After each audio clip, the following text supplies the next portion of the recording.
Hello. It's another day, another stream in fascist America. Welcome to whatever this is, an attempt at providing education, advocacy, and a little common sense in this digital wasteland. I'm Aubri Devashrayee. Today, I am helping to assist, which I guess that's technically the same thing. Anyway, I am helping with an interview that the Black Menaces are doing, specifically Sebastian from the Black Menaces.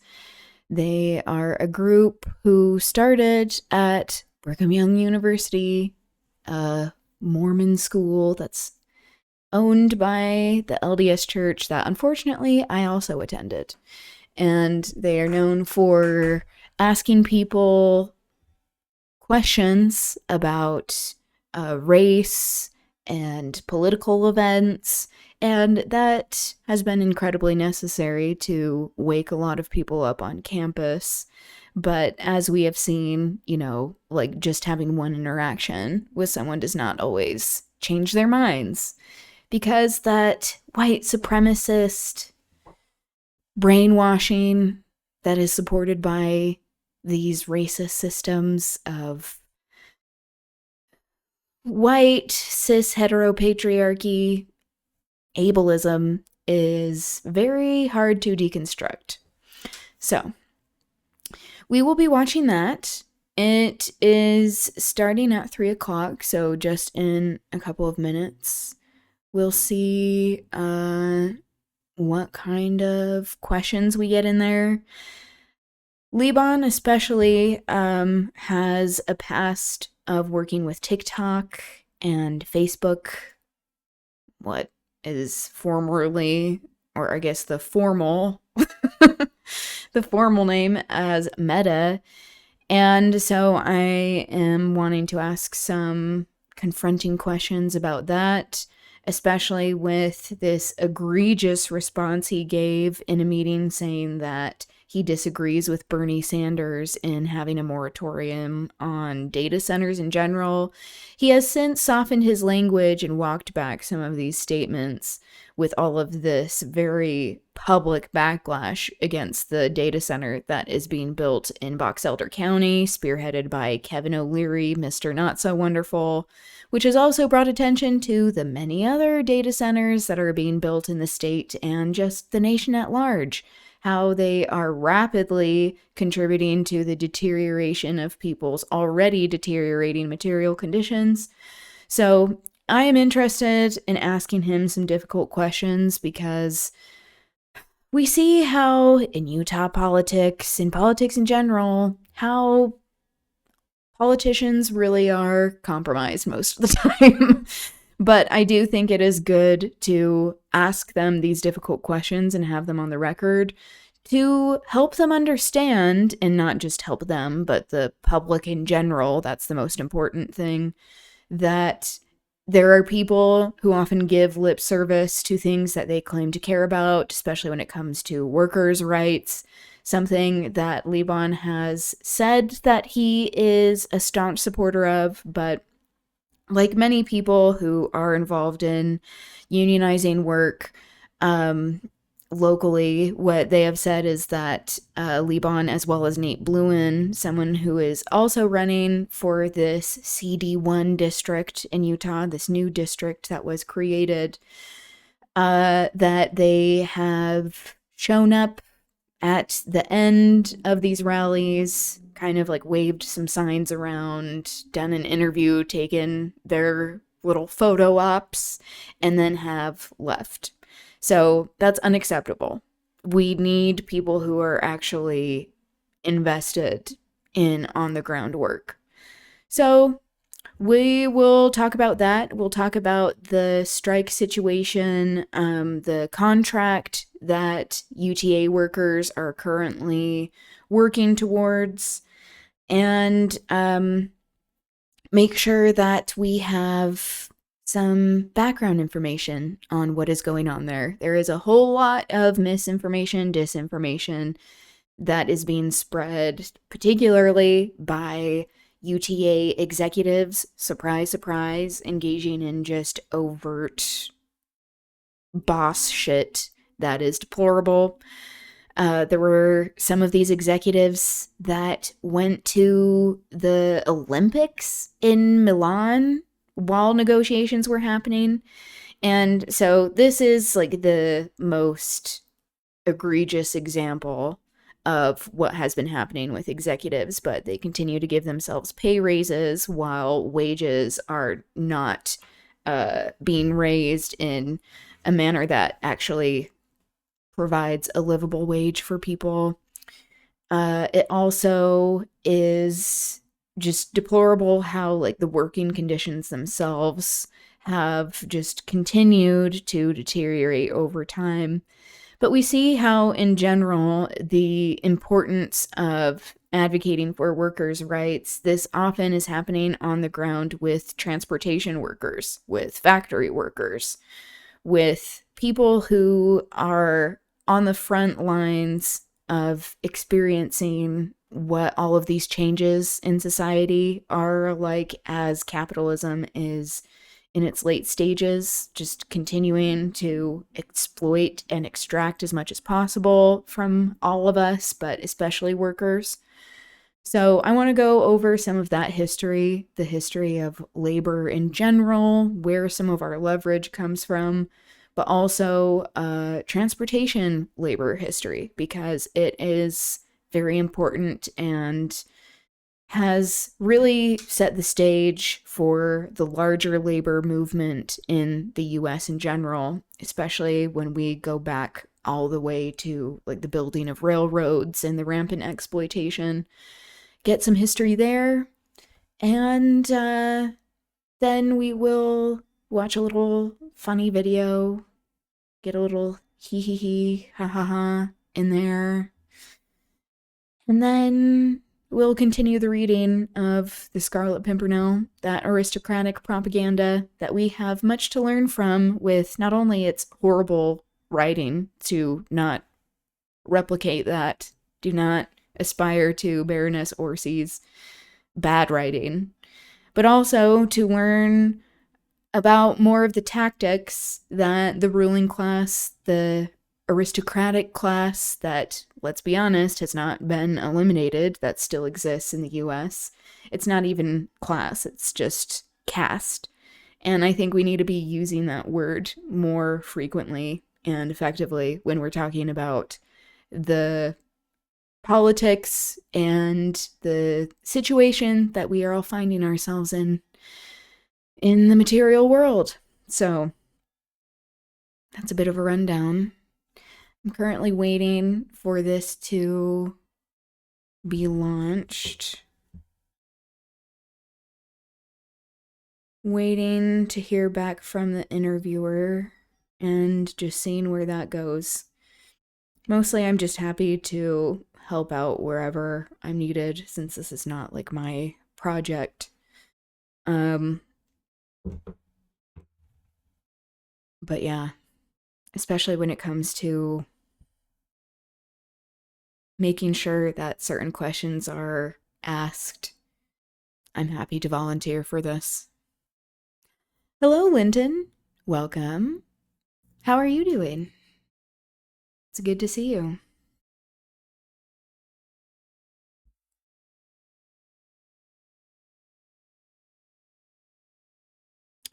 We're embarking on something newer for the stream today, which is getting involved with more interviews, which is something that I've been wanting to do for a bit. And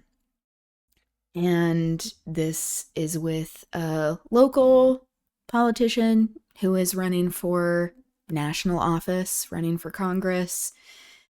And he has had some very concerning positions when it comes to lobbying and tech and just the absolute decimation of workers' jobs when it comes to these technoligarchs. So we'll see what comes of that.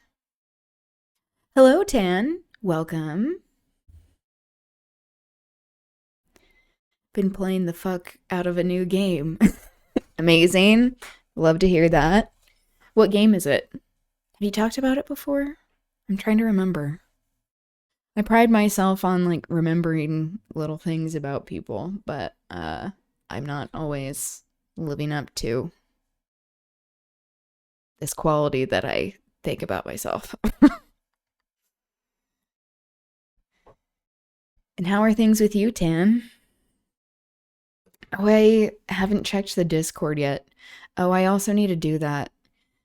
Just starting to get involved in being like, oh, this is happening live. You can tell just like very clearly my antipathy towards social media in general with this.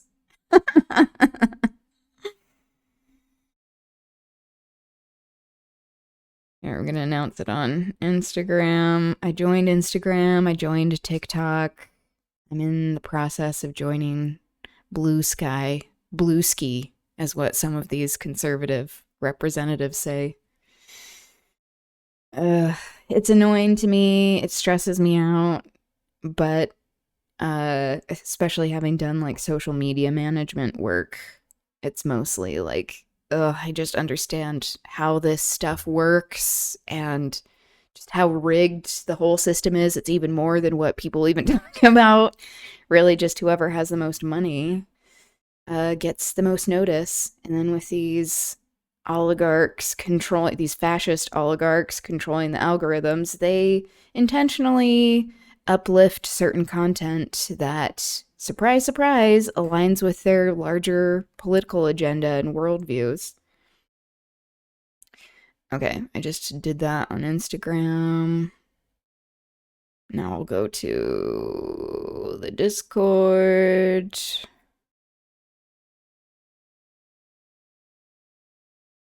Also, on my monitor, for some reason, where I mostly like to be using Discord, not just on my phone, where I add in links to things and like the VOD links, I haven't seen, or it's just not been loading. And maybe I just have too much shit that is stored, which is probably the case. I have been known to not be great about deleting things.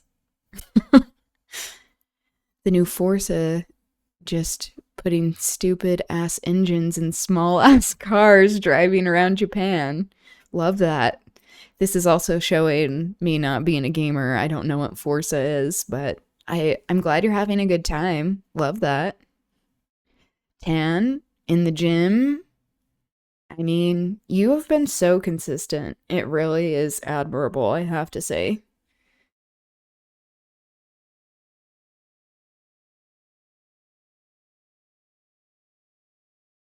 I see them on mobile. Oh, okay. You've been seeing the links.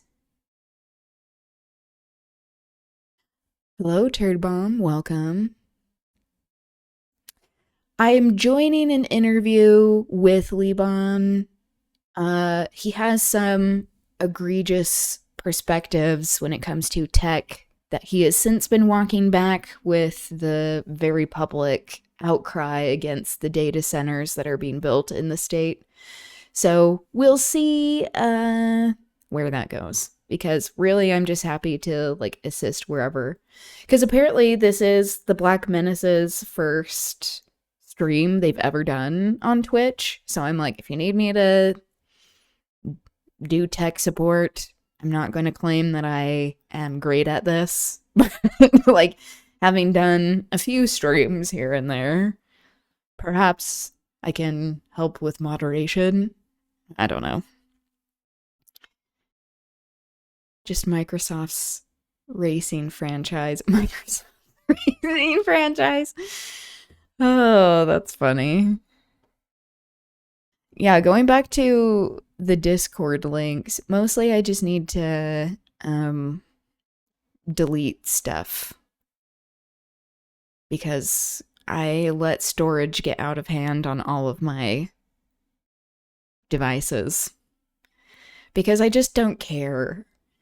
And something that I've realized recently is that I think with even more resistance and this discontent this anger against technology in general, especially social media platforms. I feel like people are catching up to me. I also feel this way about many things because I think I'm like ahead of the curve with but I'm like, yeah, this is what it has been. People are just now upset about what's going on. Um so there is that. And I think there is room for people to be like dragging social media on these social media platforms. So hipster. I know. We're just like not caring a lot about like conforming. Often, like, especially growing up, I feel like I've kind of always had this attitude. I just don't understand. Maybe that just means I'm on the spectrum, which that would, that would check out, I think. I've not been formally diagnosed. But yeah, it can be a lonely experience, but also like freeing if you don't care. Been struggling with storage on my PC. Little did I know SSD prices have also gone insane. I know. And especially with all of this bullshit happening with the illegal, immoral, just asinine war that the US has launched against Iran and just, the world at large. We're seeing that like even more prices go up for like not only tech but storage itself because they're like, oh, how can we extract out of this and then not ever lower prices? It's like 200 pounds for nearly 1 terabyte. Yeah. It just is getting so out of hand. And now they're going to probably claim, like, oh, well, the prices are going up because people don't want data centers. That's like, that's not real. Stop lying to us. Micron stopped manufacturing consumer RAM. Oh, interesting. I didn't know that. I learned so much from you all that I'm like, I try to be informed, but it's helpful to have this melding of minds. I'm just checking my phone to see if they're starting yet. I'm gonna refresh this.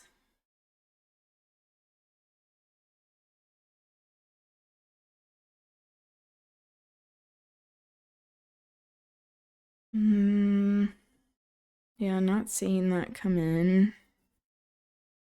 But, we'll still hang in there.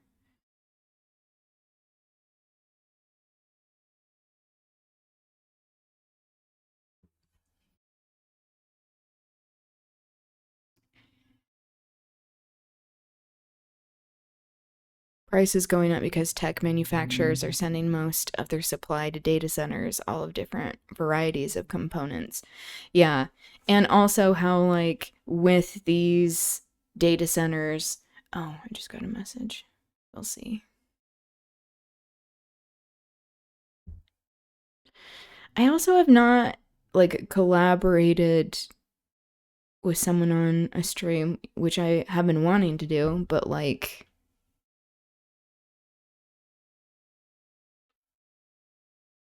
do we add as a host? I should probably have. I was looking this up beforehand, but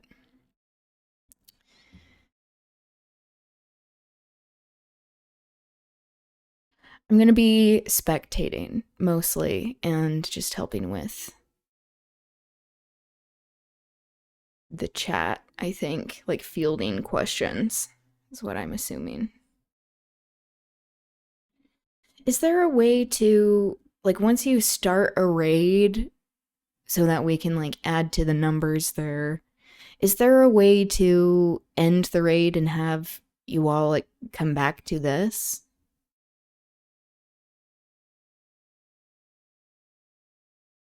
Or is the raid like, oh, that's just happening until you get back on? I should also know this.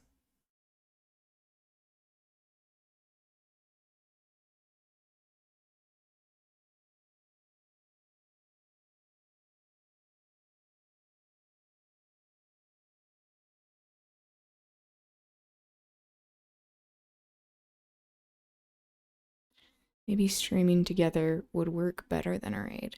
No, I agree.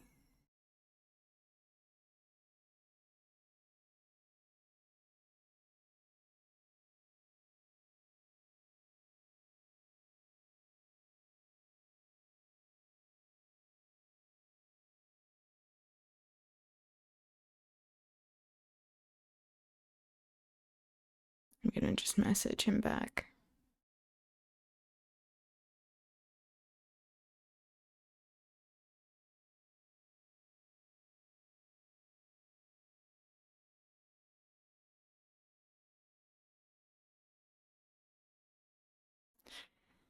It combines the chats and viewer numbers, and when you end it, it just separates again, I think. Okay, because I haven't like stayed long enough through a raid. Like normally I am like, okay, behave, be good. I join the chat for a little bit and then I leave, and then it just ends when that person ends. Hmm.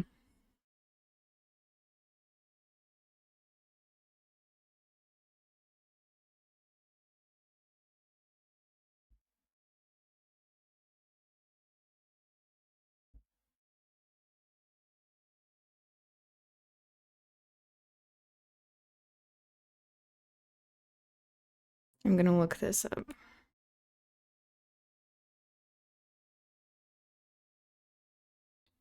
Can you end a Twitch raid and still stream? Your stream doesn't stop until you click stop streaming. Wait, okay, that's not what I'm looking for. Oh, here we go.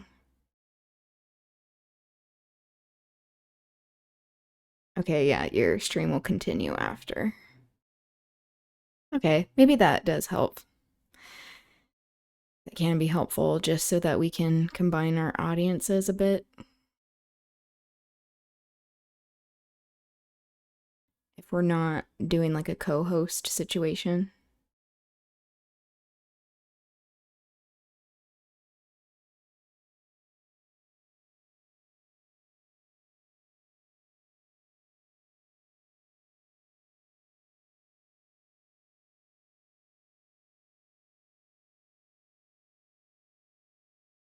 Sorry, I'm very distracted. I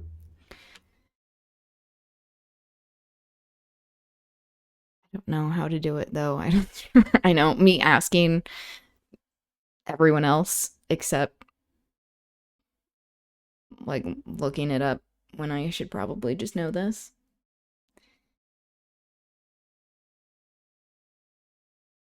I recently, maybe it wasn't that recent, it was like a few weeks ago, we rated Up and Out Comic. They're an incredible artist, a trans artist, fellow trans, and we often stream around the same time, which can be helpful when like initiating a raid at the end, but sometimes they are off like right when I am going to do a raid. So I'm like that there is an issue with that. Of like figuring out where you both align.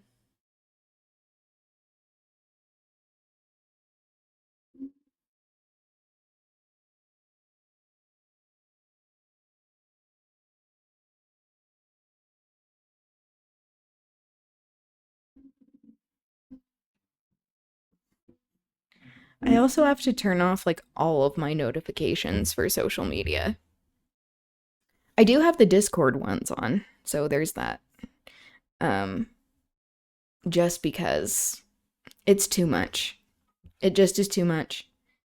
I think our generations have created lower attention spans just by virtue of using technology.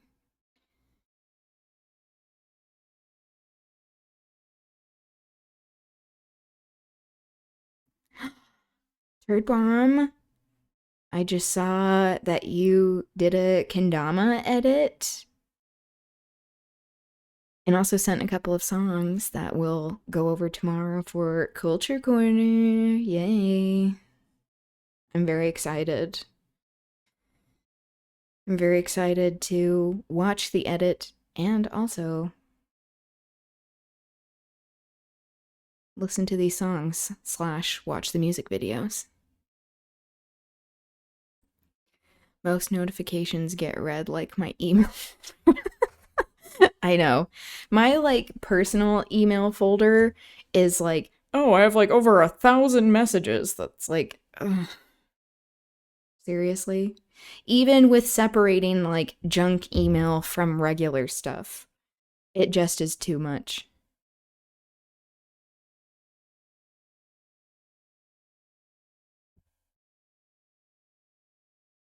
Cool feature of my iOS update. Yeah, it's kind of fun. I am excited to look at it. We can even watch it on the stream if it's not like as you mentioned with putting music with it, that's always the thing.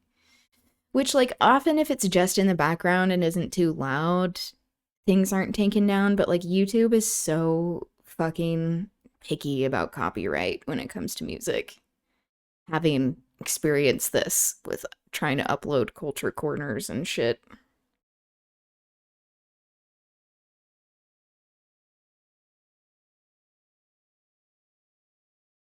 Also, I have a bone to pick, well, many with social media, but with TikTok, just immediately going into like a video of whatever it is, which I know that's the platform, it that in and of itself can be overstimulating for me. Or I'm like, I don't even get to like pick something before it starts playing. You're just like immediately submerged in stimuli. This is once again my more like boomeresque relationships towards technology coming out. Although I feel like boomers tend to, they're on their phones a hell of a lot. Like, if driving around anywhere is any indication, they are constantly on their phones. I often feel like if you see a driver that is on their phone or who is on their phone, most of the time it's a boomer. And they are a huge hazard. This isn't to say people of other generations don't do this, because that happens quite a bit. But yeah, I often see like if someone that's like being a jackass and it's like, oh, not only are they on their phone, they're a boomer and they're like, what's happening? You young kids. It's like, how about park? How about pull off to the side? If it's less than 60 seconds, then it's fine, I guess.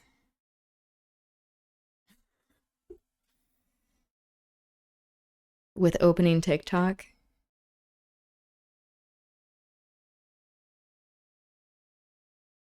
I guess I can share my screen in the meantime.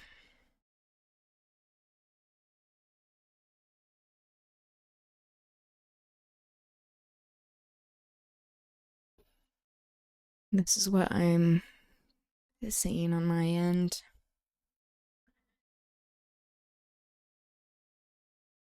Yeah, this is Up and Out Comic.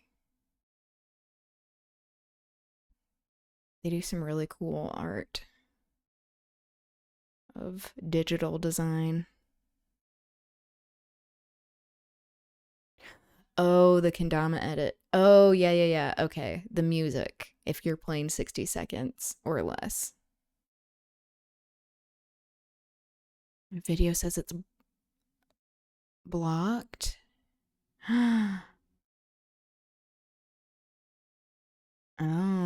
okay.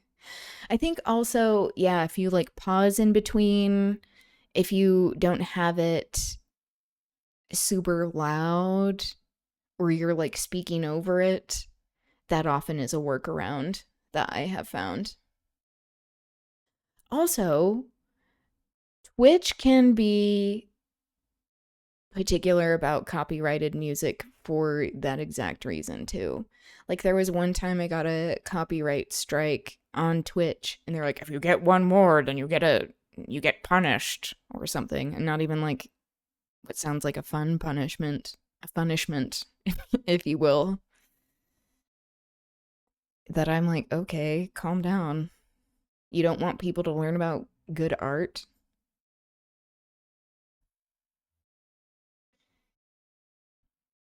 Asking uncomfortable questions across the country, living in my van.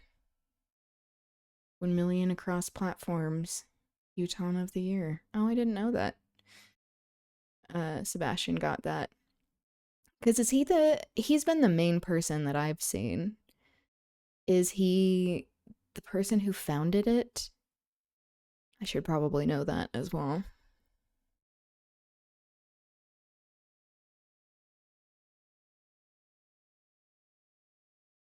Hmm. I guess I could look that up.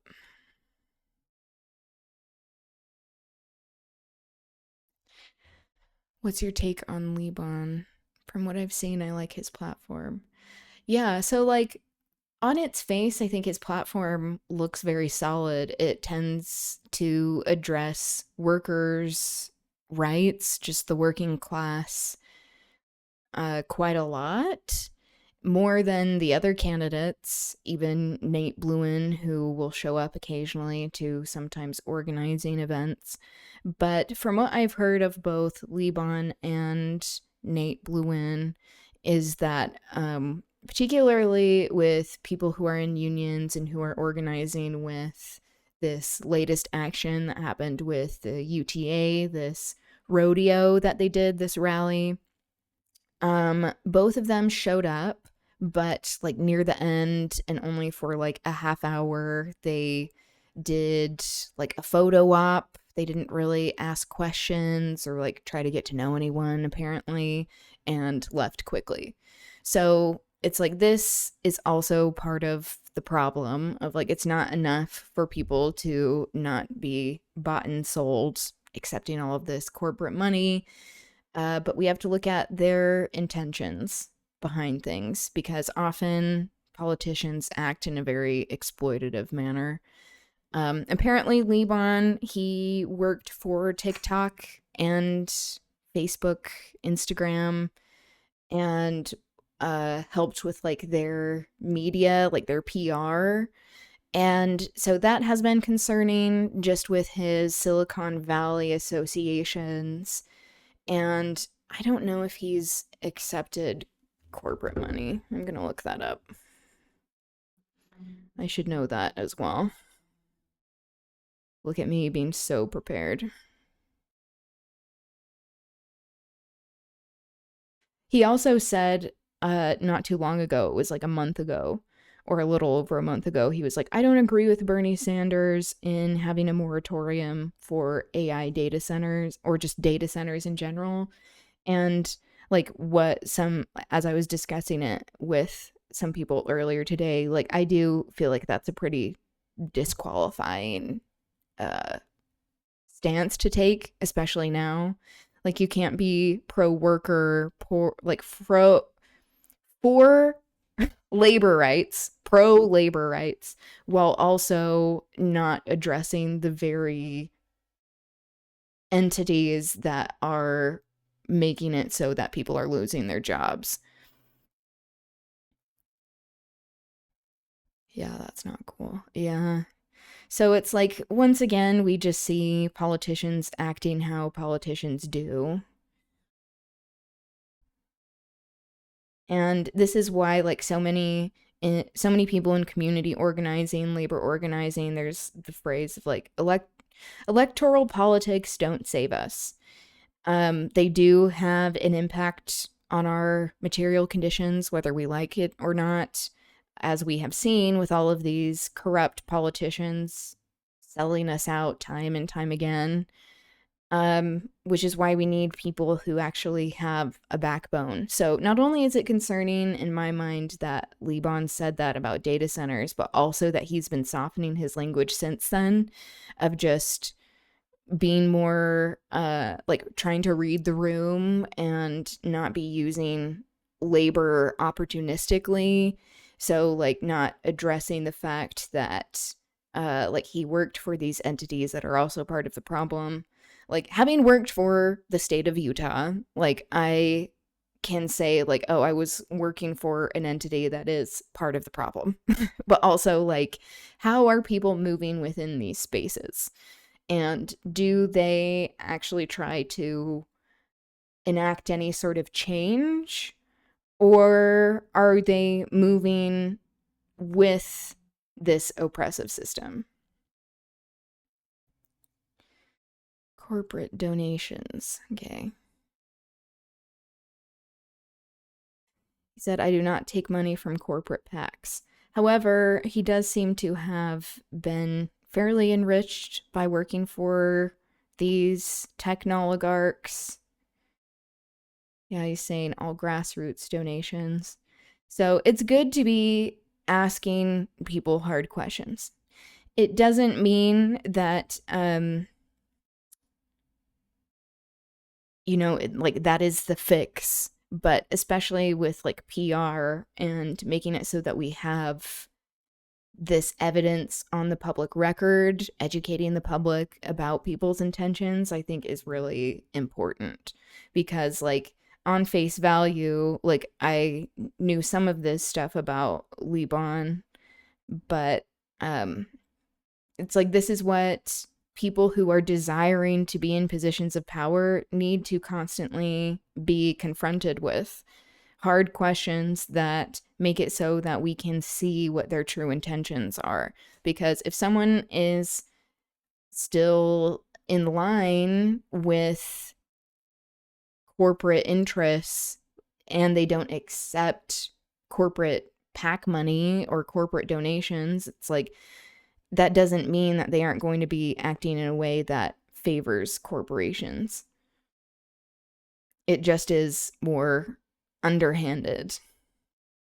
I mean, I do have to say, Liban's branding for his campaign is really solid. He got some really great designers in there.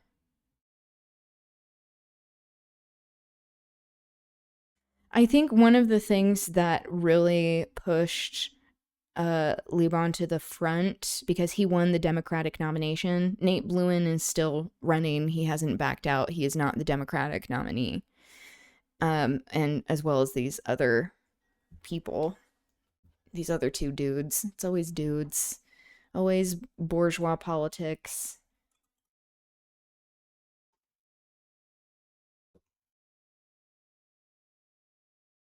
Mm,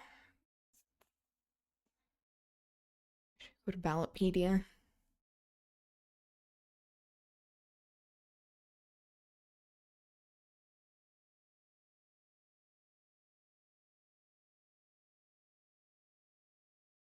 Or wait, Democratic. So it's the primary election. But I thought that he won the nomination. Maybe I don't know what's happening. But Ben McAdams, he is the incumbent, the person that people are trying to oust. What does this mean? The symbol. Candidate connection. Oh, they've probably worked with Ballotpedia before. Oh, yeah. So they're like actively involved in using this as a vehicle to get their messaging out.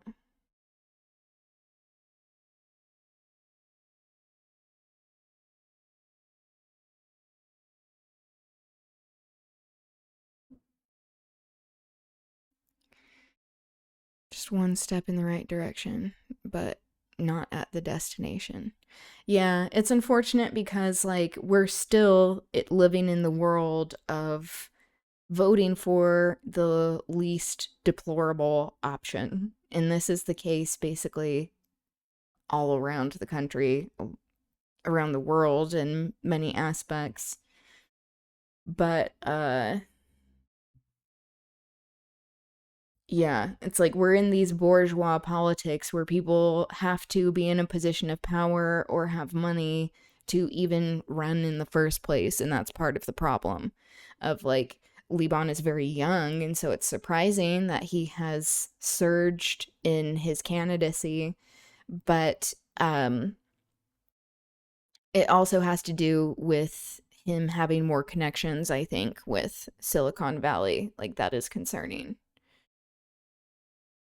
I mean, that's not to say that people can't be like working for the working class when they have corporate connections, but that is not very likely a lot of the time. Like, Ro Khanna, the representative from California, I don't remember which district he represents, but how he has spearheaded a lot of great work when it comes to the Epstein files and talking about the Iran war, advocating for the working class.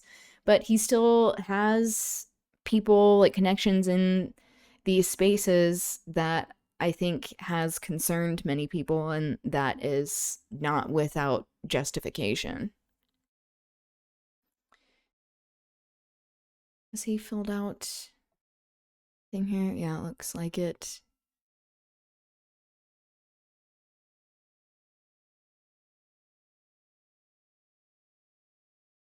Okay. Are running for Democratic primary for Utah's first congressional district. So was he just chosen by the convention? Like he won the nomination for the convention from what it looked like? I think one of the things that really, like, in addition to like his connections to corporations in Silicon Valley, one of the things that has made him stand out is that he has been extremely outspoken against um, this war in Iran, but also against the genocide happening in Gaza. Guess I should check to see if this is still going, if this is on yet.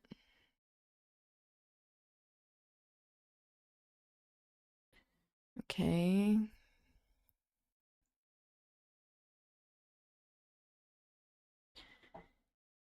So if we look at this part, he's running for election to the U.S. House to represent Utah's first congressional district. He's on the ballot in the Democratic primary on June 23rd, 2026. He advanced from the Democratic convention. Oh, so that's what it was.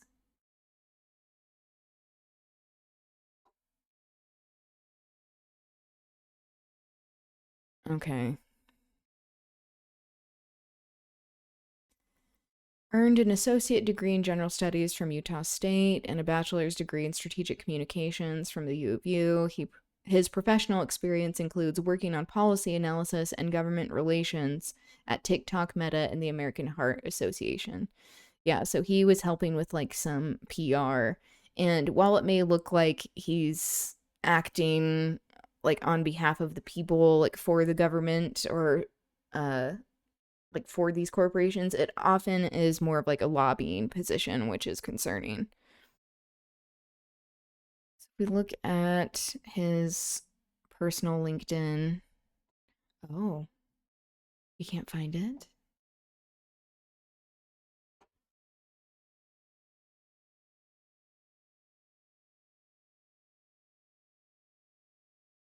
I'll look that up in just a sec. Yeah, so the primary will be on June 23rd. So he's not the nominee, but he was able to gain a place on the ballot. That's what it is. Ugh. Politics can be so convoluted sometimes. Yeah, the Democratic Party of Utah held its nominating convention on April 24th through 25th, 2026. In order to appear on the primary ballot, candidates either needed to either submit 7,000 petition signatures or advance from the convention vote. Mohamed advanced to the primary from the convention vote. Okay, that's what I was wondering. Bluin, Farrell, and McAdams submitted 7,000 signatures. Yeah, I am interested in what he has to say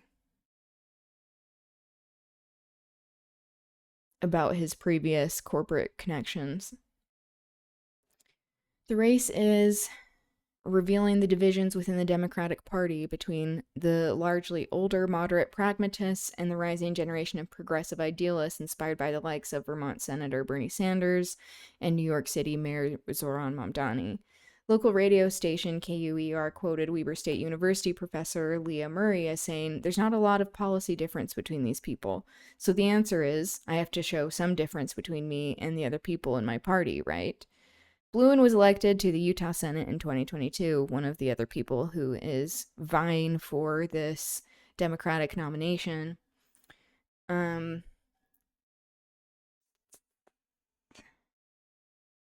Before running for office, Bluin worked as a renewable energy advocate.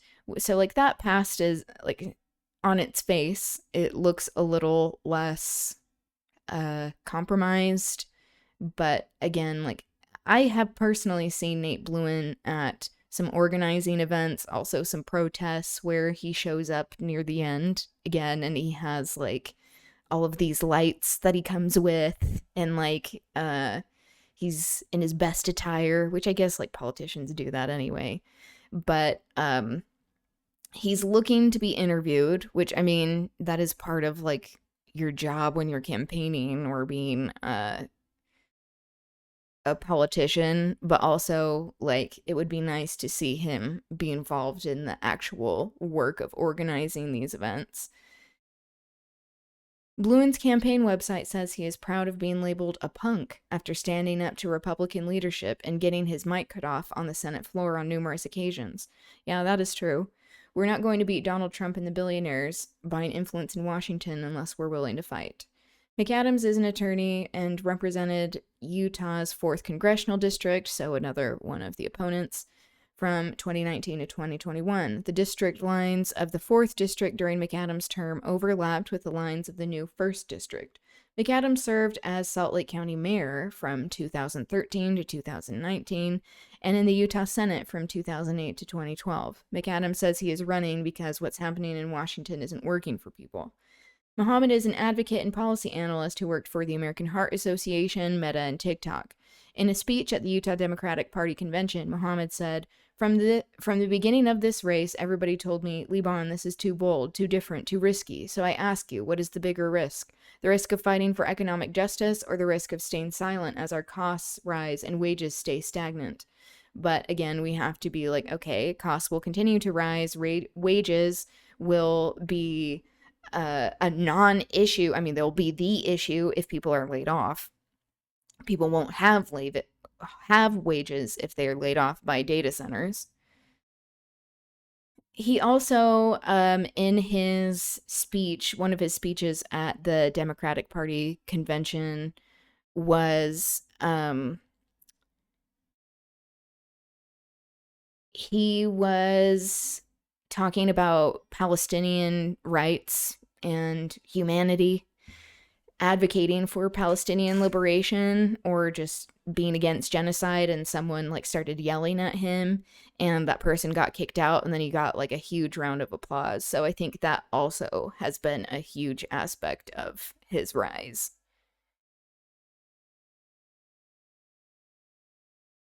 Is there a DSA endorsed candidate on the ticket? I think it might be. I know he tried to get DSA endorsement and wasn't able to obtain it. I think it might be Nate Bluin, actually. I'll check that as well.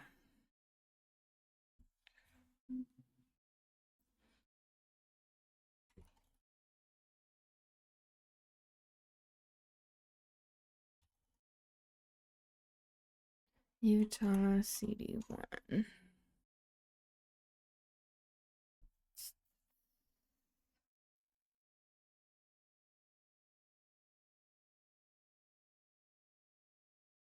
Oh, here we go. Should be getting live here. Oh, Black Ministers is streaming. All right, now. All right, that's me. I don't want to hear myself. Oh, hell. Okay. There we go. All right. I'm going to initiate a raid. All right. Okay, so I don't like how I hear myself. Oh, that's what it is. Say that. All right, we'll now we're checking it out. I think the volume sounds good. All right, now that we're starting, we can tell people we're started because we're a little late. See. But that's all right. The Black Menace is Right. On straight CPT. So shout out to that. All right, let me check. Let me try to pull up the chat again if I can figure out how to do that. All right. Okay. Shout out to, hey, we got 4 viewers. Come on. You know, and I want to say I love y'all deeply. Let me just try to, you know, I'm a new streamer in tall. Let me figure this out right here. All right. Let's move this right here. I'm not seeing it be accepted yet. Bet. Cool.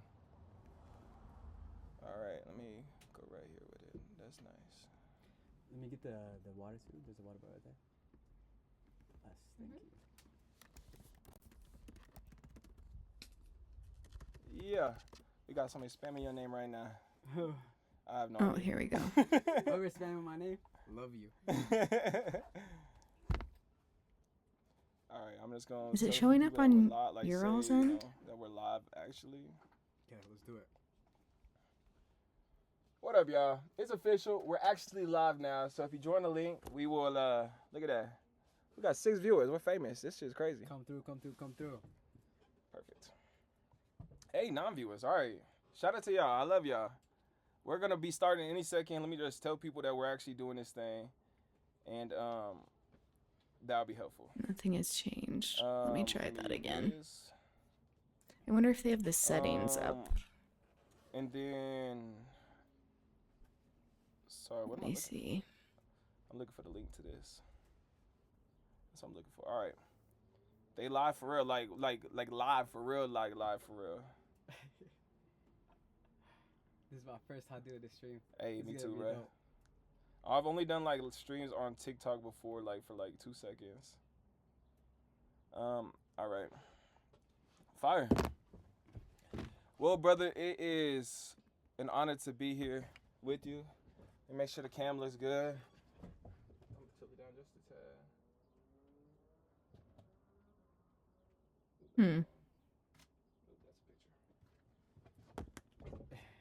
All right. All right, fire. Well, let's just start off with like the, you know, a quick introduction, right? This is the first live stream that I've ever done. Mm-hmm. I chose to specifically be with you two, just for the point of what we're doing here, especially what you're doing here. So if you just It's introduce still yourself, not tell us who showing you up are. on my end. Tell us the dream. Tell us what you're running for. Yeah, so my name is Liban Mohamed.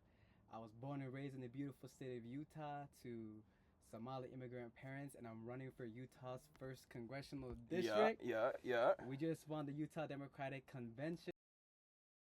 Right. If you're not familiar, Utah got a new blue seat. I know that everybody's like, what? 27-year-old son of Somali immigrants. Come on. Black running in Utah. Say that. Super majority Republican state, but it's different now. Hmm. What was once a plus 20 I'm going Republican to district is now a cancel plus this 24 Democratic raid district, for making now. that one of the most progressive in the entire nation. When Just so it comes that to we can seats. keep And a watching. chance for a new generation that's focused on the working class issues, focused on representing, you know, the many folks in Utah who feel like they haven't been really represented before. You know, we've never had somebody as a Democrat, either in the U.S. House or in the U.S. Senate, that's not, you know, a white male person of the predominant faith Weird. community here. And so it's a chance for something a little bit different, a new perspective that reflects the full beauty and strength of the state of Utah. And so it's really exciting times, and I think we got it, you know. Thanks. Yeah, I wanted to first, you know, we're gonna get into the convention a little bit later, but I just wanted to give you the congratulations on being. I feel like you had to be the youngest ever. I don't know who was the youngest, but you was young, man. 27. Like we're talking about, and I think like it's important because I think this is what I've been talking about the most is that, like everyone asks me, you know, what are we looking for? What are you looking for in this congressional district, in this congressional race? And I feel like the thing I'm looking the most for is for the best candidate. Right, for the person who is actually going to represent the people, for the person who is actually going to push like the needle on on thought and ideology for somebody who's not just gonna like fall into the Democratic establishment once they get there? You're running against a few people. Nate Bloom, Ben McAdams, and there's one more person. Who was it? Michael? Did I make that up? Farrell, yes, sir. Okay, Michael Farrell. And so I just wanted to ask, like, first starting off quickly, is what differentiates you between the other candidates? A track record of integrity, results, and a focus on the working classes issues. There's a few other progressives in this race, but there's only one person who has demonstrated an ability just watch it like to this bring then. new people into this process. There's only one person out of the progressives in this race who has demonstrated Can't an hear what ability he's saying. to actually invoke change, to pass legislation, to make a tangible difference in our lives. And I believe that I am that person. When I used to work at American Heart Association in Utah, representing them as a government relations director, and we got CPR requirements passed for every single high school. Is it hard for you all to hear too? The number one cause of death in our state, the nation, the world is cardiovascular disease. And at hospital, cardiac arrest, heart attack. Applebee's all you can eat for just $15.99. That's $15.99 for all the double crunch shrimp, boneless wings, and riblets that you can eat. That's unlimited value for $15.99. Applebee's all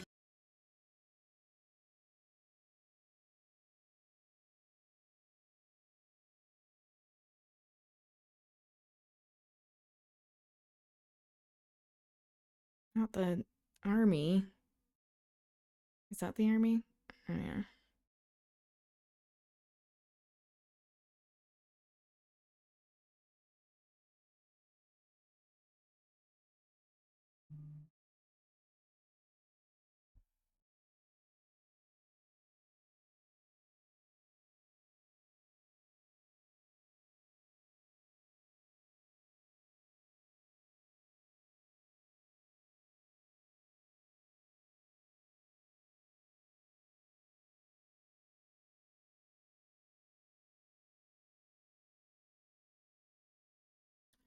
This again?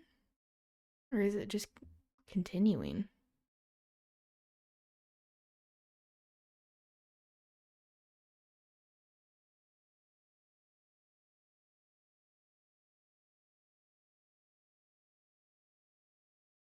This is so long.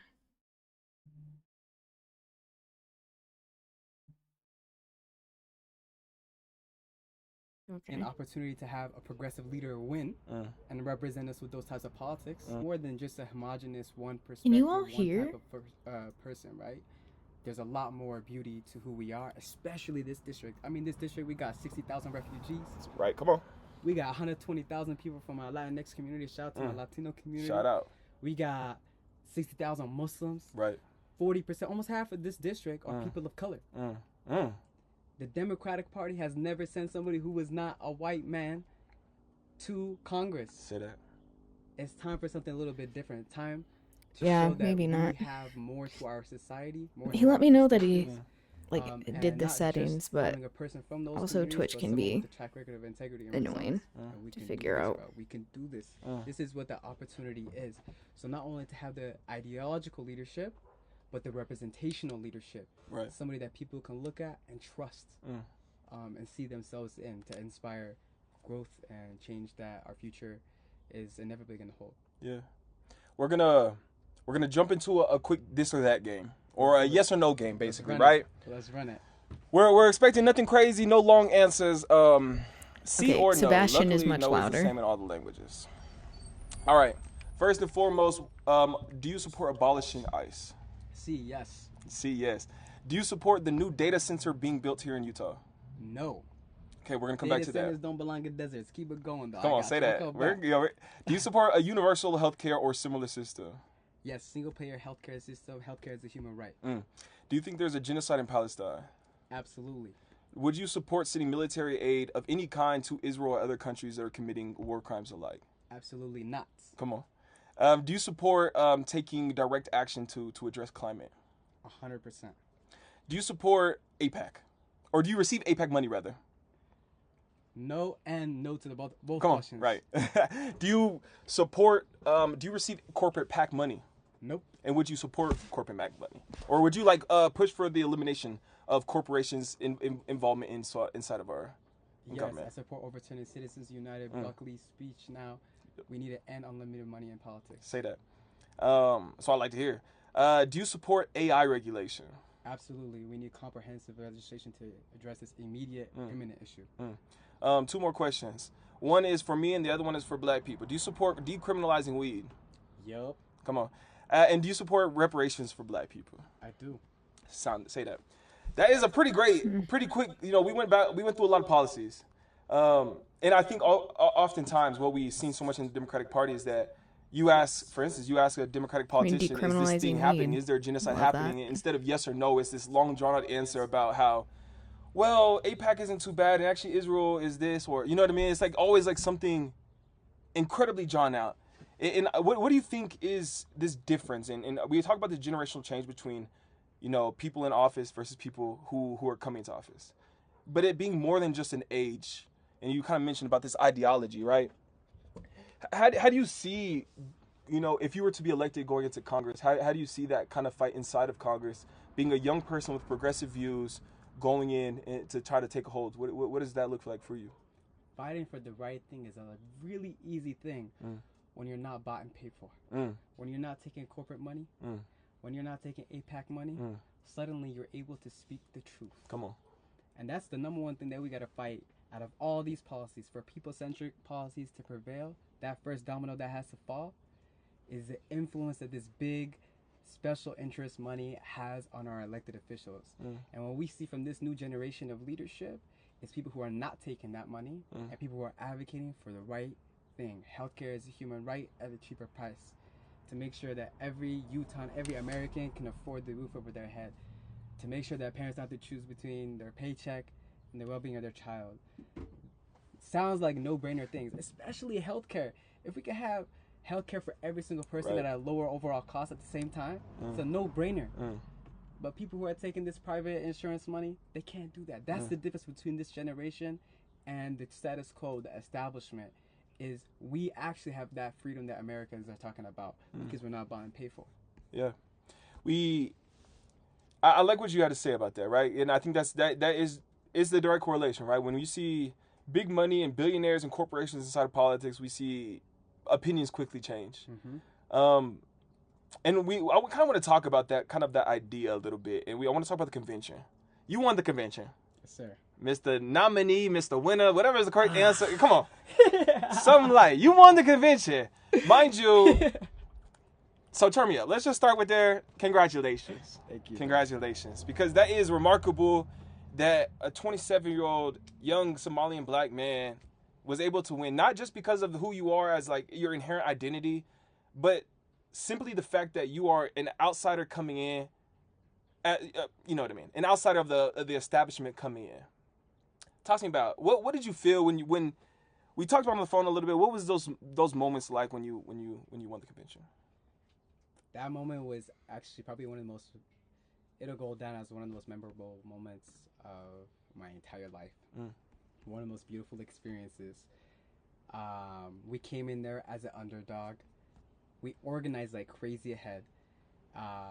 And many folks, they walked in to that Democratic convention thinking they were going to support one of the other candidates, and they left supporting us. I even saw individuals coming in with T-shirts and merch, buttons, and all the swag from other candidates. They walked out changed with our merch on. I think what happened there that was really beautiful is not only people got to experience what we were advocating for and who we are for the first time, some of them, but they got to see the movement in the community behind this campaign. People who are typically not a part of this process, who feel left out, who've been shut out, but came because they saw themselves in this campaign and wanted to be not only a part of it, but be the ones that lead. And their positivity, we had all these aunties from refugee communities. We had people from all. Right. It was the beautiful bouquet of flowers that Utah is there at the Democratic Convention. Usually, it's just a sea of what you would think it would look like in Utah. Right. And even, you know, our folks of more privileged backgrounds, when they saw how excited everybody was, they were smiling, they were dancing. Right. Everybody else had their boots buttoned up, being all serious. Oh, this is why you should vote for me. Right. But us, it was enjoyment because it was a beautiful moment where people feel like they have an opportunity for representation for the first time.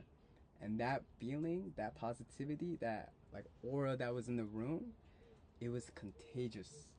And all those people who came in there thinking they're going to support somebody else, in that moment they decided that they realized how important representation is, how important fighting for the policies that we want to fight for is, and everything changed. Just like that. When we walked out onto the stage, man, the way it erupted, it was so special. So my dream is we give that same experience to the voters as well. And hopefully that same result's going to happen again and we're going to win in the primary. Has there been, you talk about the convention, you talk about people coming in, changing their minds. What has been the thing that you feel like people have been really connecting to you? Like it's the energy, but has there been a specific policy or a specific thing that people really have been connecting to you about or that you've been hearing a lot about? Yes. Right now, everybody knows the top issues, man. It's this affordability crisis. They know that a single trip to the hospital could bankrupt them. They Juniper, know no matter how Fatini many hours came. they work, the average person is not going to ever be able to afford purchasing a What do you single think, family Bug? home in Utah in this current climate. Right.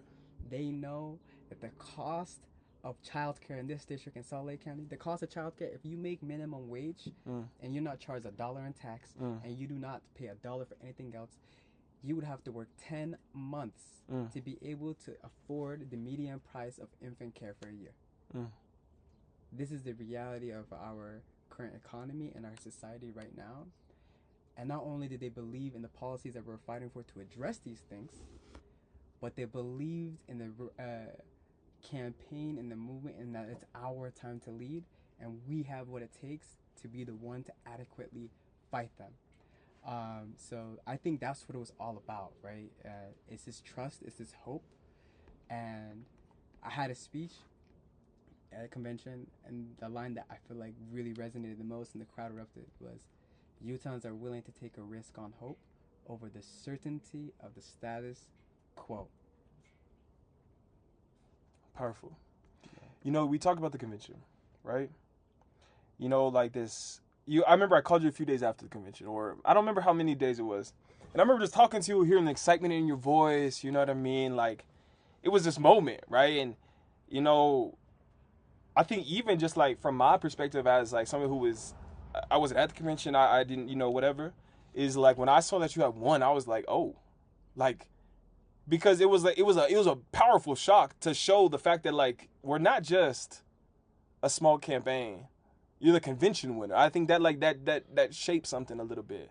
And you told me a little bit about, you started telling me on the phone about internal like Democratic establishment pushing back against you, trying to make you lose. They failed. Trying to make you lose. Well, let's get into it. What happened? What's going on? Oh, the shenanigans. Yeah, the delegates, brother. I know you told me a little bit about it, right? But I think everybody needs to know how, just the reality that is that the establishment takes, and the efforts the establishment takes to kill a campaign or to hurt those who they think is a threat to them. Yeah, we got time for story time? We got time. Okay. We got time. So, quick background first on just how the process works in general. So, the convention, the whole purpose of it is to pick who's going to be the Democratic nominee on the ballot, to be endorsed on the ballot. So, there's two ways. You can even be on a piece of paper and an option for the primary ballot. Right. One way is you collect 7,000 signatures from voters, and the other way is delegates select you in convention. Okay. And the way those delegates are selected, delegates in other words are just like neighborhood leaders, there's a caucus night that happens before. And every neighborhood, they break them up and they call them precincts, has a meeting at a local elementary school, middle school, whatever it may be. And they get to pick who they want to be the person that represents them and pick who their options are in the first place. Now, I wanted to organize something really special here because I know that our marginalized communities, though we got numbers in this new district, at the end of the day, we're still outnumbered. Right. Come on. And we might not have the sway to completely change the outcome of elections come voting day, but you know what we do have the numbers for? To select and control who our options are in that first place. Come on. So I wanted to organize us. Say, we don't got to choose between the lesser of two evils. Right. Let's show up to caucus night deep. There's only like 1,300 people who showed up in the whole entire Salt Lake County the last election. 1,300, we got a lot. We got those numbers. Right. So we worked hard, we organized. Caucus night happens. It happens to be in the month of Ramadan, and there's a lot of Muslims who really are supportive of this campaign. At the time that you have to show up is exactly when you have to break your fast. So they went the whole day and night, the whole day fasting, no drinks, no water, no food. And then they have to go through this and extend that for another 4 hours. So a lot of them didn't want to do that. But there's a second process. You don't have to only show up in person, you can file. Okay. And we brought all these filings of people who wanted to nominate themselves, but they couldn't make it in person. Over 200 folks. The next day, I made a call. I said, okay, I was excited. I said, Right. Now we got 200. how many people did we get into Right. these delegate seats? Right. Because I heard there's a lot of vacancies. Yeah. There's no such thing as a vacancy if somebody filed to nominate it, right? That means Right. they automatically won. If they I ran won. uncontested. Right. I'm up now. I None of don't them. think they answered the Out of the question, 200. but I am also Not a single delegate. Zero Right. nominated. Right. not afraid of being We had a annoying bunch get and in asking because it. they showed up in person. I think Out it's of the 200 important. something, none got Like, nominated. I'm not trying to be an Out of antagonist, those but speeches, people need to be all asked hard those things questions. that we turned into people, following exactly the process that we were told. Then we show up to convention. You're supposed to be able to become an alternate when you show up. Oh, that's not how that works anymore. You had to become an alternate prior to that. So each and every step, they made it more and more difficult. But in the end, the people made their choice.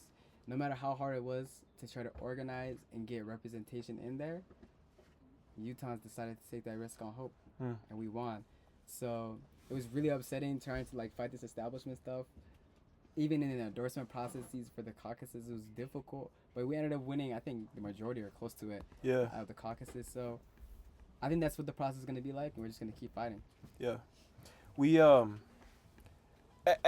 You mentioned before the convention, if I'm not mistaken, before the convention, you mentioned that if you didn't win the convention, that you would probably like step down, considering there's multiple progressive takes on the establishment Democrat Ben McAdams, correct?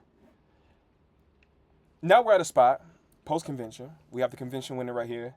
We're at a spot where we have multiple progressive people still in the race. Well, do you think, or given the fact that you said that you were going to step down post-convention if you weren't to win, what do you think is needed to keep moving, especially when we're talking about in context of these other candidates, right? Of potentially splitting the progressive vote, putting somebody in the office that we wouldn't want in any case. What's kind of your thought about that? So first and foremost, I did make that commitment. I said if I didn't win, I didn't win, right? And I want to see the working class movement prevail. But we did win. Other candidates said the same thing. They said that as well. Some of them did. Some of them did. Right. This is not about ego. This is about getting things done. I also believe this ultimately. It's not about being progressive or centrist. It's not about that. Yeah. We got 3 people who represent the status quo and 1 person that represents taking that risk on hope. 1 person that's going to represent the people who have never had a chance to have real representation in the state of Utah. 1 person who won in Democratic convention. 1 person that they can trust and believe in to bring new people into the process and fight for those people and make an actual difference. Not only in winning this election, but helping out down the ballot and serving them adequately in Washington, D.C. And I believe that I am that person that will be the trusted leader to fight for healthcare as a human right, to make sure that But also, everybody what can kind afford of their childcare, representation? to make sure that we can afford the It's roof over not our just heads if we were about working. identity working politics. and I know there are many people in Utah keep hearing- that would love to have as more we keep diversity talking, of I keep hearing representation. these But powerful like, are policies, you, when And you're I think claiming that- to that- be that for the working translates, class, like, as are you even going just me, this to conversation sell them with out to you, I've corporate heard interests, policy, same corporations? despite the fact that I asked you, you right? But I've worked heard for policy or positions no? that are consistent in like that they make sense, that are for the people, working class, for the working class. What is the threat if somebody who doesn't actually represent the people goes into office? What is the threat if we see somebody who is a corporatist or willing to maintain the status quo? What is the threat to Utah people? Listen, we already saw what the status quo does. If Come you're on. happy with their current results that Say they're that. getting, go ahead and vote for them. But if you want something different, if you believe in a better future, if you believe in a future where you can actually afford your day-to-day life, Yeah. if you believe in a future where we're treated with dignity, you gotta vote for somebody that's different than that status quo. The definition of insanity is doing the same thing over and over again and expecting a different result. So you have to ask yourselves, look yourself in the mirror and see, am I willing to take a risk on hope, or am I comfortable with the certainty of the status quo? That is the core message here, right? We've seen even the other progressives. One of them is the state senator. 4 years. What happened? 0 bills passed. Most ineffective state legislator in the history of Utah's politics. Diablo. Yeah. And then you got somebody Yeah. else who wasn't in elected office Yeah. and made substantial policy changes. So I encourage folks to take that risk. I encourage folks to look at people's track record of integrity and results and make a decision accordingly. Yeah. I wanna circle back a little bit because we're talking about policies, right? You know, we're talking about these. It's important stuff we're talking about, and kind of correlated, very heavily correlated to this topic right now is the data center. Just somebody even put it here on the Twitch comments too. We just want to bring it up. And we even saw an attack ad or some type of attack on you about this specific comment. But here's the comment. It says, hello, Liban. Don't call him Liban. He don't want to correct you. I'm going to correct you. It's Liban. Because Liban is Liban. All right. It's like Lego. It's like LeBron. It's like they're low-key the same. Nah. Anyways. Here it says, Liban mentioned being against data center moratoriums. Correct. Is this still the case? I'm not for a pause. I'm for a prohibition. A pause, all that does is delay the issue. A prohibition answers it. I am the only person in this race, and honestly, out of most progressive candidates across the country, that came out the gate when my website was first launched with a data center policy on there. And what my policy is this: comprehensive environmental standards. Prohibitions on data centers being developed in places like Utah, places that are water stressed. All places that are water stressed do not need data centers. Data centers do not belong in deserts, period. Cost causation rules. You cause that increase in payment. If we got to build this substation, this new transmission, you pay for it. Environmental standards also would mean 100% renewable energy requirements. Water neutral requirements. These are substantive solutions. If we're going to have a moratorium and we're going to pause it until when? I don't think there is going to be anytime soon where we can click resume and we're not water stressed in Utah. Right. Come on. Do you want a pause or do you want a prohibition? That's bar, what though. I got to say. Do you want a pause or do you want a prohibition? Data centers, if they're going to be developed, they got to be developed in sound ways. We don't need to figure out what the impact's going to be. We know what the impact's going to be on our water. We know what the impact's going to be on energy. We know what that could mean for carbon emissions. That's This a data center change up there, in a previous one data stance. center gonna increase our I did emissions see by in a 50% different carbon emissions. like interview that he That's it. had that Do it you want a pause or do you want a prohibition? Come on. That's my position. Yeah. he said think like that's I still powerful, want too, my because phone it to even work. I'm sounds not like a against parallel to the all data conversation about centers, which was abolish in the context or of that defund question. ICE. So Right? he People are has trying to cop changed that a of the bit. answer of defunding ICE, but it's like we'll still have ICE there who can be funded at any point in the same way a moratorium, you can restart it at any point as well. So I'm glad we got back to that because this is an especially large topic currently, right? With the data center being built, but not even just here in Utah, there's data centers being built across the country at like unprecedented levels, even in connection to AI as well. So I asked a few questions.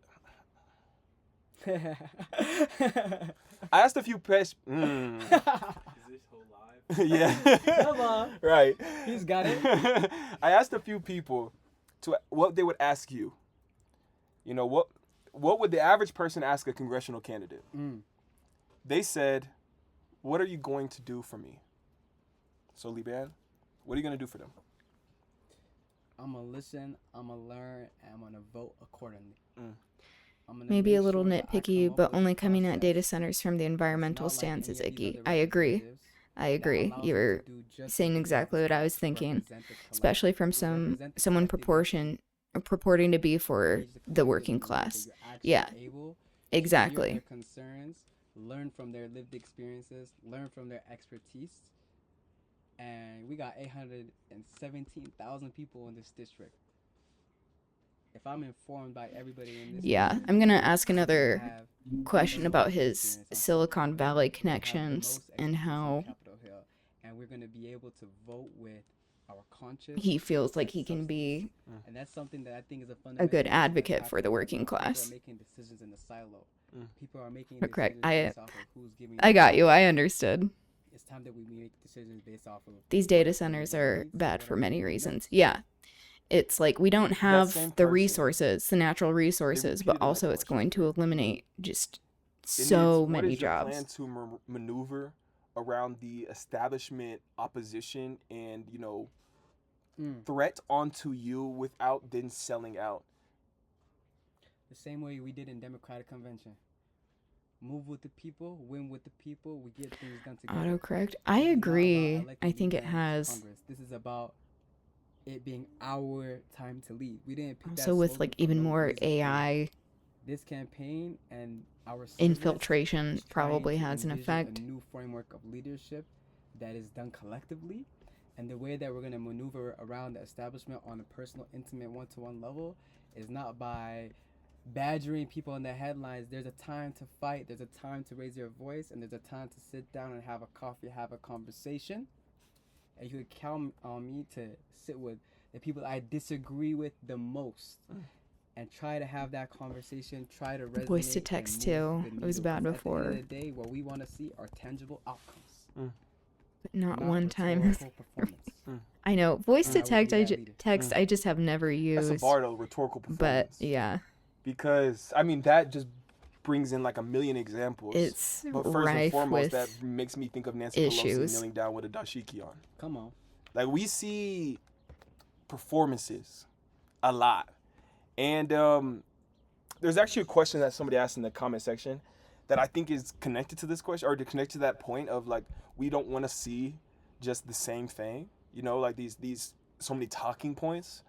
Especially when and I'm not going to get into it too much, but especially when we consider that, neoliberalism and the establishment Democratic parties was paved the way for fascism to rise in modern day America. So when we think about the Democratic Party, the question is, Liban, can you talk about where you think the Democratic Party has failed working people and your vision for the party and the two-party system going forward? So I have an interesting take on the two-party system. I think both the folks who are critical of it and the folks who are voice assistants also do not do regional accents. Yes, exactly. You can run as a like notoriously don't pick up on AAVE. But you can do whatever you want to do. It slang. Doesn't matter what party you're a part of. You are an okay Google or Hey Siri work true. And as soon as you start subscribing to this ideology and this power dynamic, you're giving power to something that doesn't have power. It only has power because we believe it has power. And if you take yourself away from that and start just focusing on what people need and voicing that without hesitation, I think that's the change. You know what I mean? I'm running as a Democrat. I could say genocide with my chest. Up there on Capitol Hill, many Democrats can't do that. The DNC can't do that. Yeah, native English speaker. Yeah, anyone with accents or I could say speaking in other languages. So I think the way like I've mentioned before, even just like names, it just like really is awful with names that are not Eurocentric. Even then, just resonate with them. I think we focus a lot of our politics on attacking too much and not having enough conversations. And that doesn't mean we gotta compromise. That doesn't mean there's obviously a line to draw. But a conversation goes a long way, and I feel like we're losing that in our politics today. And I hope to be that leader that doesn't lead just with rhetorical performance, but it's focused on tangible results. I have a few follow-ups to that idea, or to your statement rather. The first was simply a question of to more fully answer the question too. One was just if you had to guess, or if you had to put 3 policies in, or if you could snap your fingers as like the Democrats now are supporting 3 different policies. If you had to choose those 3 different policies, what would those policies be? If every Democrat just tomorrow was like, yeah, I support these now. Oh, easy, got you. Single-payer healthcare, Medicare for all must happen. Full coverage for everyone while lowering overall costs, no-brainer. The number 1 cause of medical debt, bankruptcy in our I like nation, that medical ranked debt. choice Doesn't make voting. sense. Number 1. Number 2, abolish ICE. Number 3, arms embargo. All Have I met embargoes Sebastian? to We've Israel. messaged back and and forth, but I haven't met him We in add a 4th one person. up. We got to make sure Cuba don't got no more embargoes. Which he So probably thought I was like I like coming that out fourth. too Don't hot do that. Especially with what's coming with right my now. question when I'm like, he seems to be My other question, and I like those policies. very I think if every Democrat favorable chose those towards policies, him. wow. Come on. Doesn't mean I don't support Trump you. wouldn't be president, but that is unfortunately, I think that's, anyways, that's not the point. My next question for you is, is there a line, and where would you draw the line between, using your political power for, like, Hey you! Relax! Domino's large one-topping pizzas are No. Hey, you, relax. Yeah, I was asking some labor organizers some questions earlier, and often, people who are part of community organizing, especially with unionizing, are rightly distrustful of politicians. And I think this is a direct correlation to politicians just consistently selling out constituents and being corporate shills. So I think the Silicon Valley connections, like how he worked for TikTok and Meta, it's like even the American Heart Association, it's like not all nonprofits are created equally. Domino's is BDS. I know. And but then we're also like on a platform that's the Jeff Bezos owns. I mean, I don't necessarily blame Sebastian too much. Like, for once you get a non-white candidate that has a decent left-leaning platform, that doesn't mean you have to settle. Yeah, I agree. I probably should have been like, hi, this is exciting, and then asked my question. I was just like, I don't want this to get lost. Come on. Will you work towards ranked choice voting or sortition? Our love ranked choice voting. We want Democratic convention with ranked choice voting. Ranked choice voting requires you to serve the masses. It's what democracy hopes to be. And with polarity voting, I mean, when you have a race with 4, 5, 6, 7 candidates, all you have to do is appeal to a very driven base that's usually on the outskirts. That's how Donald Trump became president. When he was running as a Republican, when he was first starting out in 2016, what was it? Yeah, 16 ranked choice candidates. voting Right. And they were all the same, and he was the one radical. is like really the main way like Almost. Zoran Mamdani got elected. But seriously, Right. it's ranked choice voting, getting endless money out of politics, public financing for elections. These 3 things together is what I think are between us and us actually restoring our democracy. Yeah. There's another great question that's here in the chat that I'm gonna ask you, and I'm glad that we're able to do some of these because I wanted to make sure we got some good Q&A. So I'm glad that the people in the chat, y'all are asking great questions. So shout out to y'all. Someone says here, my boomer nader. I don't even need to hear the rest of the question. I'm already laughing. Here's the thing too about live stream is like, y'all really gonna see like my stutter, the mispronunciation, but it's alright. It's fine. You're a human being, my friend. Let's do it. Come on, you're right. Yeah. So my boomer neighbor is Senator John Curtis' sister-in-law. She wants Ben McAdams to win because he is a moderate. Because we need someone to work with both sides, she says. She says, you are too progressive and the right won't listen to you. If that person was here in the room and somebody says you're too progressive, the right won't listen to you, what is your response? This assumption of progressive versus centrist, and if you're a progressive, you can only work with progressives and you can't work with the moderates or even people of the other party is false. The ability to work with people who think differently than you is a matter of character. And I have demonstrated that ability in the past. I work for the American Heart Association again as the government relations director, super majority Republican state. How was it that I got postpartum Medicaid coverage extended from 60 days to a year in a super majority Republican state? I got it done by sitting down, looking at a Republican man who vehemently disagrees with me from ideological perspective on a variety of things. But one thing that they understand is that I'm a human being that cares about our community. And I also understand that they are a human being that cares about their community. And I could find that common ground and find a way to connect and get things done. This is exactly what I was telling you. What's the difference between me and the other progressive leaders? It's not the fact that I compromise.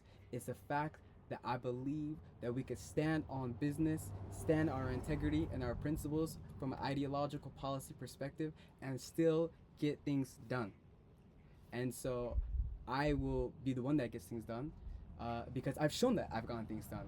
And Ben McAdams, when he was out there in Washington, D.C., I would love to tell you, I would love to see the bills that he got done, right? What did he get passed? So somebody has demonstrated a track record of results integrity, and others, we'll see. And I agree that I think that's one of the biggest current myths. Since the 2024 presidential loss by Kamala Harris, I think one of the biggest myths that we've seen is that Democrats need to appeal to moderates, right? In every case that Democrats have appealed to moderates, we've lost. And in the cases in the races where Democrats or other people, you know, running have appealed to just ethics and morals, they've won. When we think about the case in Texas with the country district in Texas, that was a Republican that was pro-Trump and then voted for a Democrat because he was a populist. I think that's what we seem to be forgetting. Like, when you hear a policy that is beneficial for you and you realize that the lies you've been told about that policy aren't true, then the only thing standing between us and progress is simply the status quo and the propaganda that brought us there. Even the ideology that there is a such thing as a moderate. Sometimes things are black and white. Let's take healthcare, for example. We spend more money on healthcare than any nation on earth. Compared to some of our peer nations, double per pupil. Right. So it's very clear. Oh, someone brought that up. That are going into this. Jesse Mecco, amazing. How those resources Can he elaborate on his lobbying work for Meta and then his work in TikTok? It's been hard to find anything other than what's on his website. Amazing. And with that saving, at the same time, we would be able to provide full coverage for every single person while simultaneously lowering overall costs.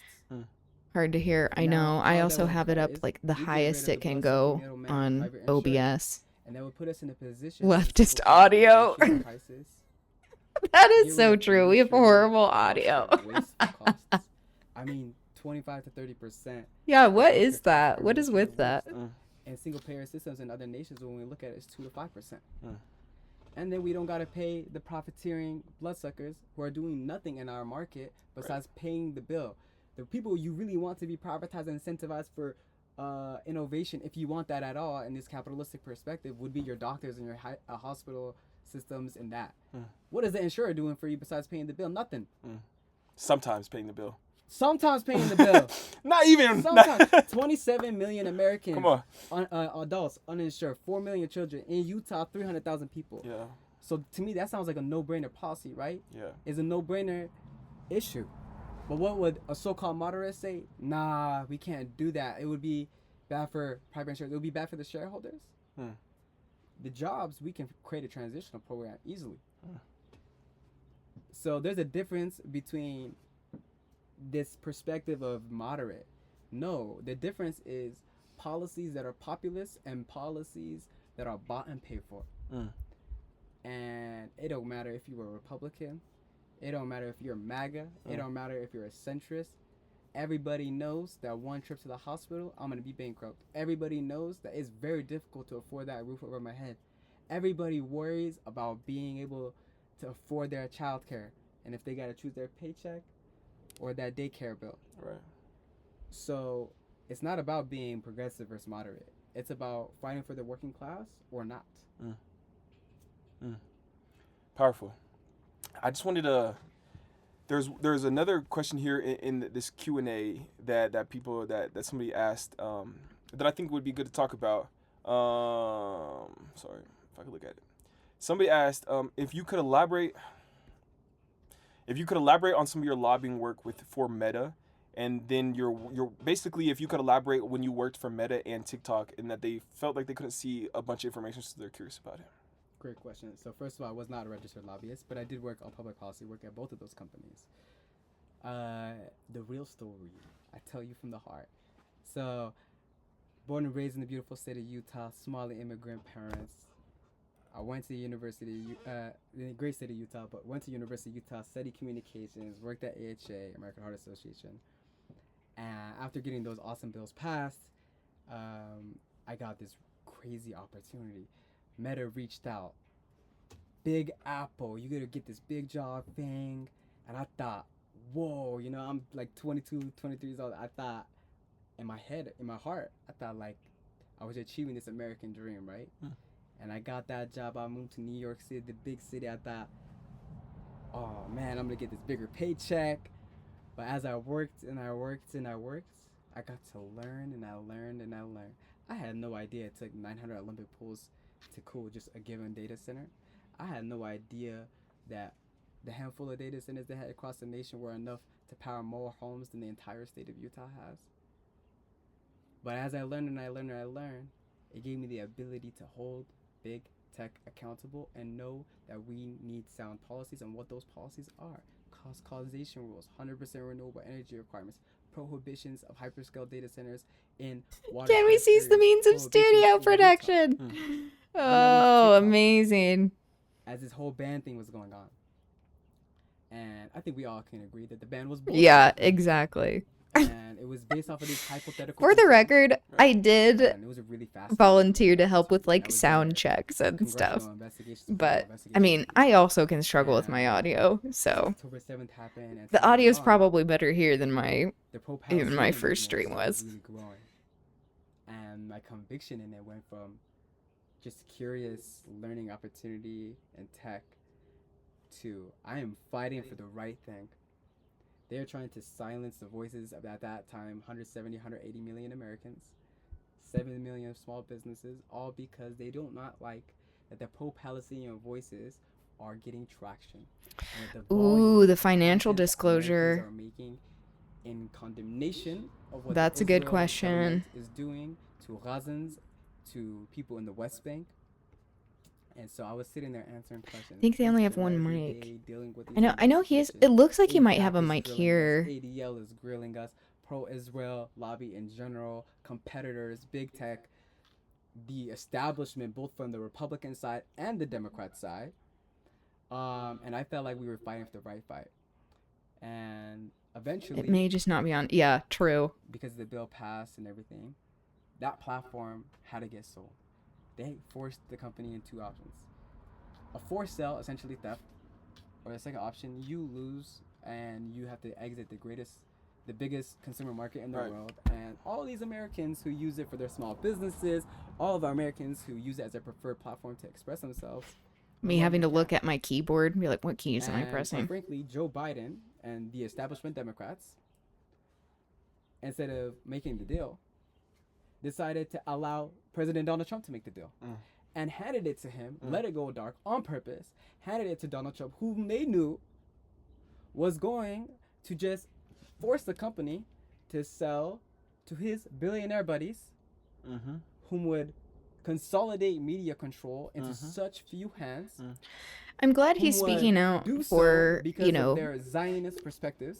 Palestinians happy talking with that, out, and I you know, quit. speaking out against And not only did I Zionism, quit, but I decided to also run for the like United working for States Meta. Congress to be the only They're a person with huge big tech problem when it comes experience to and best donating suited to hold them pro-Israeli accountable. lobbies that are My Zionist. whole ethos is about this: restoring American diplomacy abroad and our own dignity right here at home, and leveraging the perspective that I have, the expertise that I have, not to advocate for those corporations, rather to hold them accountable from the learnings that I've gained. And that's what my mission is now. I think that's valid though. I think so often our whole lives we're taught the American dream. Yes, sir. We're taught that if we institutionalize ourselves inside of the system of America, that we can then benefit from those institutions. And if you were to go against those institutions, then you'll lose it all. You'll lose your opportunities, you'll lose your jobs, they'll blackball you from the markets, right? And I think what's powerful about that, and what you're saying, and somebody says it here too, is that when you go into those spaces, you may not know the full story yet. But when you get there, you do then learn. And I think what happens is the real test of character is when you get to those moments, what are you doing? Right? The real test of that character is not the opportunity you take, it's if your ability and your This will is, to walk away. Right? I'm walking away. oh yeah, Jesse doubling I down. walked away, Yay! And I'm not taking corporate. We have more, like, we got people in this race established who are leftists in the chat. We got people in this race who are owned by This people. is got Liban workers in this Mohamed. race I was saying who his knows name big incorrectly. tech. That's my bad. He is running for a And new that's what I'm district gonna that do. was I'm gonna created make in sure Utah that that the I Trump use the knowledge administration I gain fought to make and a difference. very Read hard the corrections against this online, creation read because there are a lot of comprehensive privacy laws, marginalized people read here, comprehensive especially people of AI color in that this pass district. imminently. Read and Um, make sure that we have true they environmental forged standards, signatures including and prohibitions such, of hyperscale data centers in but water areas in Utah. he's being interviewed Easily by be done. Sebastian, And who is with expertise the to do Black so, that Menaces, doesn't who exist. has been known in Utah We and have- just around the one of our nation to final be questions asking is gonna hard be- questions about somebody, race and political issues. One of our final questions is going to be, can you talk about why you haven't released the financial disclosures due May 15th? I want a candidate that is not big money, but it's hard to tell without a financial disclosure. Good question. So it actually has multiple deadlines. May 15th is one deadline. The other deadline is 30 days prior to the election. Gotcha. So it's not 30 days till June 23rd. So you will see those financial disclosures, and I'm sure you're going to be very happy with them. Facts. That's what I like to hear. All right. Do we have any other questions from the people? I got my questions. I feel like I asked every question I could think of. I'm here to answer. Let's go. We got him though. Like you see, he's not ducking smoke. Let's go. So Keep it coming.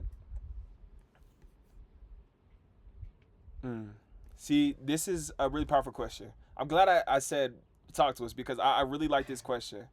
And this is kind of similar to what we were talking a little bit earlier. And we'll just take a few and then Thanks. I'll let you stop. Yeah. Thanks, Bounce House.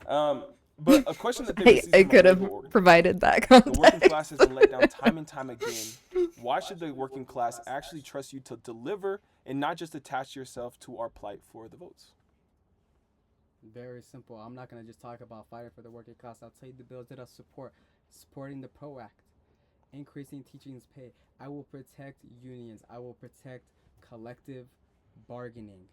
I will fight against so-called right-to-work policies that make it so that unions cannot organize. Right. In my opinion, actually, unions are the fundamental backbone to real people-centric policies. And if we're going to overcome Holy the Mike muted, I exploitation of know. all these large corporations, we're I only know. able to do so collectively. When I say it's our time to Oh, lead, we're that struggling includes our through it. labor. If it's our time to lead, we have to do so collectively in collective bargaining and collective representation. Everything has to be a collective. And so I hope I can get some union backing. We'll see. But either way, I'm going I to also be like fighting that for question unions of what are to some move differences through. I between think his position and that's Bluin. So many movements. One of my last, assuming they mean policy differences between your positions and Nate Bloom's. Nate Bloom wants a pause on data centers in Utah and across the nation. Liban Mohamed wants a prohibition on data centers in the state of Utah and all other water stress regions. Liban Mohamed has plans, not headlines. Liban Mohamed has a track record of results and integrity. Liban Mohamed has made it so that everybody in our future generations of Utah knows CPR. Liban Mohamed made it so that we have coverage for new prohibition, most and that's extending postpartum Medicaid from 60 better. days to a year. Liban Mohamed Unless is that's not like going to be some using marginalized newfangled minority way to communities for work around headlines. a moratorium. Rather, we focused on tangible results. Period. Yeah. That's perfect. Accessibility features. My final Exactly. question Accessibility I helps have- everyone. I was doing a pop culture game. I was making a pop culture game of this or that game. Apparently, I think too much about politics 'cause I got 2 pop culture opinions. Come on. Only 2 that currently matter to me. Kendrick or Drake? Okay, listen. This I or feel that, like if I not a answer listen, this but question, sure. if I answer this question, I might lose votes. I might lose votes. Because here's the thing, right? Did you hear Shit. those last 3 albums? Boy, I was asleep. I can't listen to 43 songs on a weekday. I gotta listen to news. If he's gonna say Drake, Did you listen to him? Listen. I listened to some of it, Okay. and some of it was enough. And you're He did it again.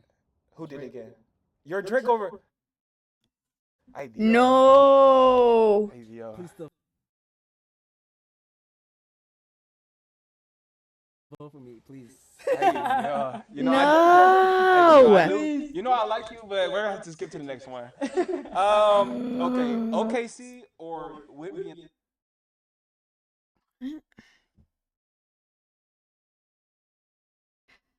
Fired. No, the whole chat is upset. What? That is concerning. Tribute to That's concerning to me. Look, we're a small dollar donation funded. It would mean the world if you believe in people-centric policies, if you believe in the power of representation. Visit LibanForCongress.com. That's LibanForCongress. This may be worse than the reductive data. Join the movement. We got this. We want to I mean- we're about to win in the primary, and certainly we're going How can to you win support in the general Drake at this election point? and create He's a new pedophile, generation of he's leadership a that's focused on the subpar working class for rapper. Utah for the first time ever. It's gonna be beautiful. Let's do it. Say that. Appreciate you, brother. They apparently said that this is your most controversial opinion at all. You cooked up. They said this is your most controversial. I know. I told you I was gonna lose votes from this. I do it. And that's all right. At least we abolishing eyes and other things too. All right, say that. Hey, love y'all. Catch y'all later. Next stream is gonna come. I'm gonna set up a next stream about data centers with a bunch of with a bunch of experts and different people talking about the data center. So first string, it's a classic. More streams coming. Shout out to my man Liban. Vote for him and all the other things. We out here. Okay.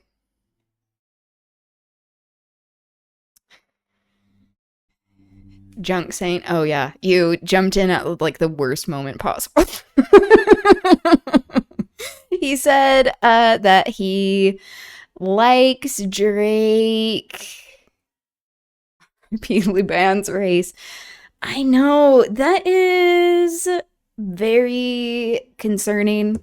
I need to look up what the wording is with like a prohibition of data centers, because this is a significant departure from what he said and saying like, I'm not against data centers, I need my phone to work. That's like, okay, were you just talking about like building all like I didn't like that take.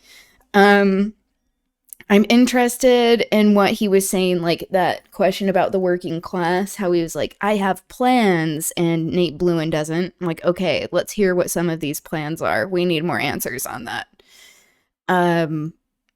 Yeah, so we were watching an interview with Liban Mohamed. He is running for CD1. It's a new district that was created in Utah that the Trump administration was fighting very hard to not have it be created because it is a majority district of marginalized people, particularly people of color, but it is a working class especially. and they were forging all of these signatures and shit, and it got made in the end because people found out that they were being tricked as well with some of these signatures, of like them misconstruing or intentionally deceiving people about what these signatures were even about. And then when people found out that, they were like, hey, I don't want to sign that. So there's that. But Sebastian, he's with the Black Menaces. Is he still at BYU, or did he graduate? Is he there? I unfortunately also went to Brigham Young University, a college that is run by the Church of Jesus Christ of Latter-day Saints, otherwise known as Mormons, and it is as boring and bleak as what it sounds. There is not a whole lot happening there besides a lot of cishet patriarchy. So many such cases. Yeah, then what they're putting in is unnecessary. Are already working fine. I know. Exactly. Going back to his comment earlier. Yeah, we don't need all of this. Like, believe it or not, this is again gonna sound like a boomer take, but I don't give a fuck. Like, believe it or not, the world, it was able to run and exist before we had all of this newfangled technology. But anyway, Sebastian, he started this group. I think he was one of the people who started it at BYU, because BYU is an extremely white place. The religion of Mormonism itself is deeply white supremacist. Like, I'm Indian, my dad is brown. He legitimately believes, because he's still Mormon, I think, he hasn't ever said this out loud, but he has implied as much, that he believes his skin will turn white when he dies if he is righteous, and that it is a sign of his righteousness. So, like, that is the white supremacy of Mormonism. And how he went around campus asking people a lot of questions about race and politics, and people were exposed to just how deeply unsettling and conservative and racist that, like, a lot of Mormons are, because that's the religion. It's brainwashing. And so he has gained a lot more, like, national attention, which is great. And Liban Mohamed, so he is running for this newly created district. He is running alongside Nate Bluin, who is a current state senator, or a senator for Utah. Just, like, making that distinction, not like he's a senator, a national senator for Utah, like John Curtis. And Liban won this nomination from the Democratic Party at this convention that happened. Other candidates who wanted to run to be on the ballot for this primary race for the, like, official Democratic nomination, they had to get enough signatures too. And so Liban actually won that. And I think it largely had to do with, like, young people wanting more diverse representation, even just, like, across age groups. And in this particular district that was created. But also, he was very outspoken for Palestinians and talking about the genocide in Gaza. And the other candidates were not as outspoken. But something that is concerning that we brought up in the chat with this interview is that he has connections to Silicon Valley. That someone else brought that question up, which was great, that he used to work for TikTok and Meta and the American Heart Association and lobbying to the government. His answer to that question of, like, how, like, we're concerned about this past that you've had is that, like, he is on the inside and knows how they work and knows how to, like, advocate effectively for people, which, like, it's a good politician answer. But also, like, we should still be skeptical of the work that he has done, especially with his departure from recent answers and saying that he is not for a moratorium for data centers because he wants his phone to work. But he has switched his position to say that he is for a prohibition of data centers, which sounds better than moratorium, but I am going to be looking into that language as to like what that actually means, or if he's just like using a workaround to avoid saying that like he is against this moratorium. So there's that aspect. When I was asking some labor organizers today what some questions were that they were interested in, because largely we see like people who are in community organizing and labor organizing, they are not easily swayed by like the pretty words of politicians. And that is great, because it's people who understand how the working class has been let down just for time immemorial, essentially, just in capitalism, that people end up selling out to these corporate interests, even if Liban is not taking corporate money or PAC money, that he still worked for these big organizations. So I don't know what the distinction is between those answers. The moratorium and the prohibition. I don't either. Prohibition doesn't sound bad, but it's the caveat of only in water-constrained areas that is uneasy. Yeah, so he mainly was talking about like being against data centers because of the amount of resources that they took up. He was focusing primarily on water, that like Utah doesn't have the water, which is true, we don't. But also like talking about like the power grid, and not to mention like how it will just completely be just horrendous for working class people if these centers are built, and how they will be used for mass surveillance, how they will be used to lay people off so that people are not employed. And so like he didn't really address that, which was concerning. Yeah. And then also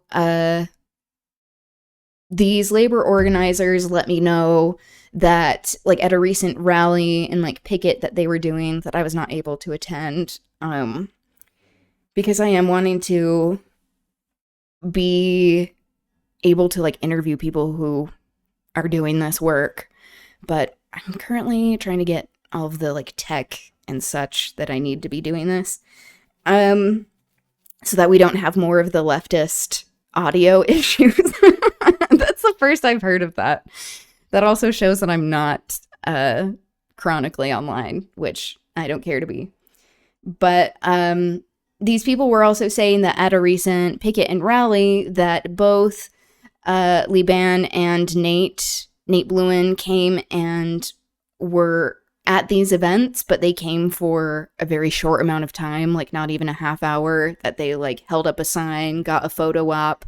They didn't really talk to the people there. They mostly were talking to like media, and that is concerning. So that also prompted the question that someone requested that I ask in this organizing group, that like how should working class people trust him when he has worked for these large corporations, and when people are not confident in politicians not using labor, their very hard work that is just like incredibly taxing and time consuming and just like hard won, that they're not using that for votes and just self-enrichment. So I think those are all incredible questions. But yeah, that's that interview. We'll see what happens. We'll see what these other interviews are that he has been doing or that he will be engaging in that I want to cover. But yeah, he has shifted his position on data centers, and I am not super trusting in the answer that he gave. Like, a prohibition does sound better, but we need the specifics as to what that actually means. And he also said that like he has actual plans to help the working class. He talked about the PRO Act. That's important. Talking about empowering bargaining, like that is helpful. But also like, what are your plans? Like, but beyond that, those are some pretty like basic answers when people are wanting votes from the working class. And then when it comes down to it, they are disinterested in pursuing anything that is meaningful to help the working class. So there we go. Photo Piadini, hello, welcome. We shitting on data centers and AI? Yes, we definitely are.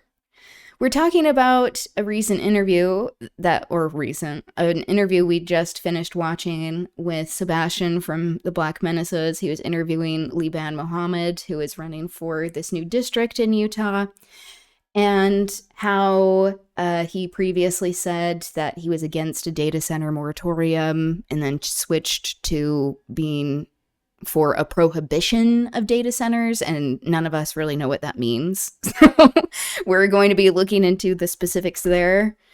But yeah, are there any coming up around you, Photo Piadini? Any data centers, AI? I mean, we're all affected by this no matter where we are in the world. So data centers are horrible when run under capitalism. We can have good data centers in socialism and communism, but we're not there. So got to be hella careful of talking about it. Yes, exactly.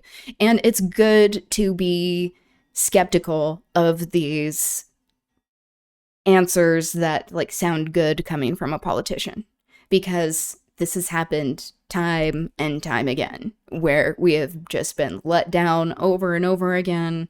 And people end up not doing much about it when they're in these positions of power. And calling out his connections to Meta and TikTok, I think, are incredibly important. I also just got another message from an organizer that I wanted to read off that I thought was good. I need more of the specifics with this, but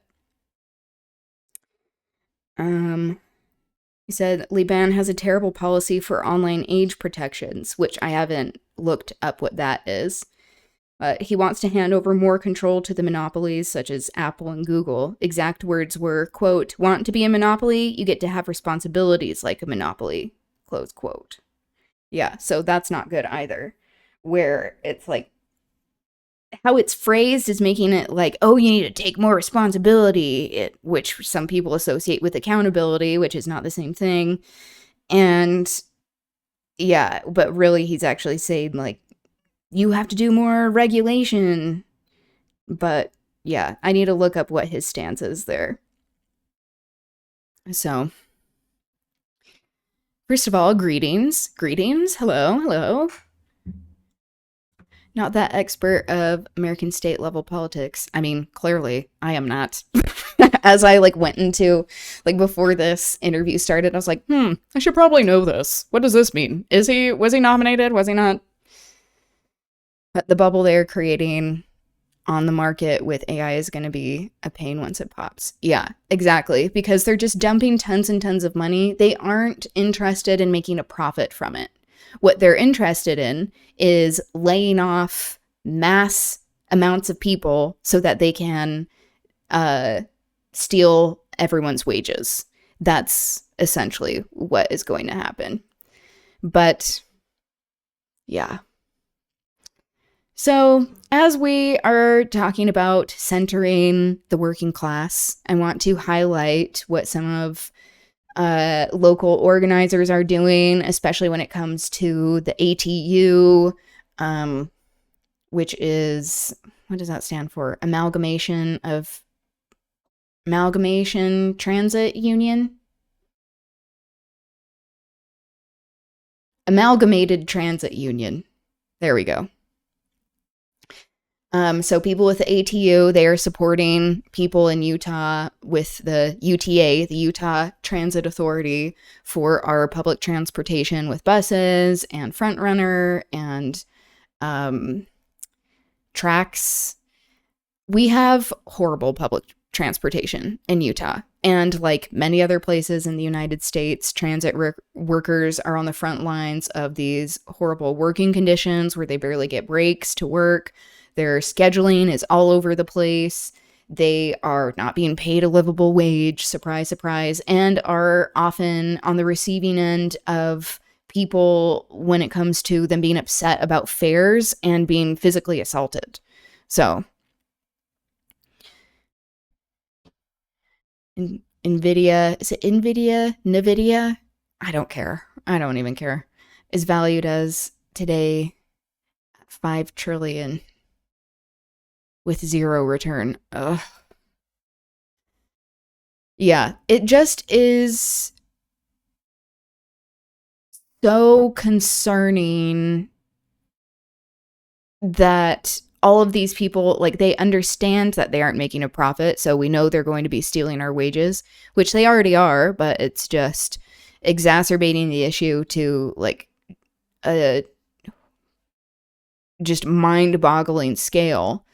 But also, it means that they are invested in the surveillance aspect, that it is mass surveillance, not just about mass layoffs. And these same people are also deeply invested in the incarceral for-profit complex in the US and, you know, in the globe at large, that they're also funding these genocides that they are making money from because they're also part of the industrial war complex and weapons manufacturers.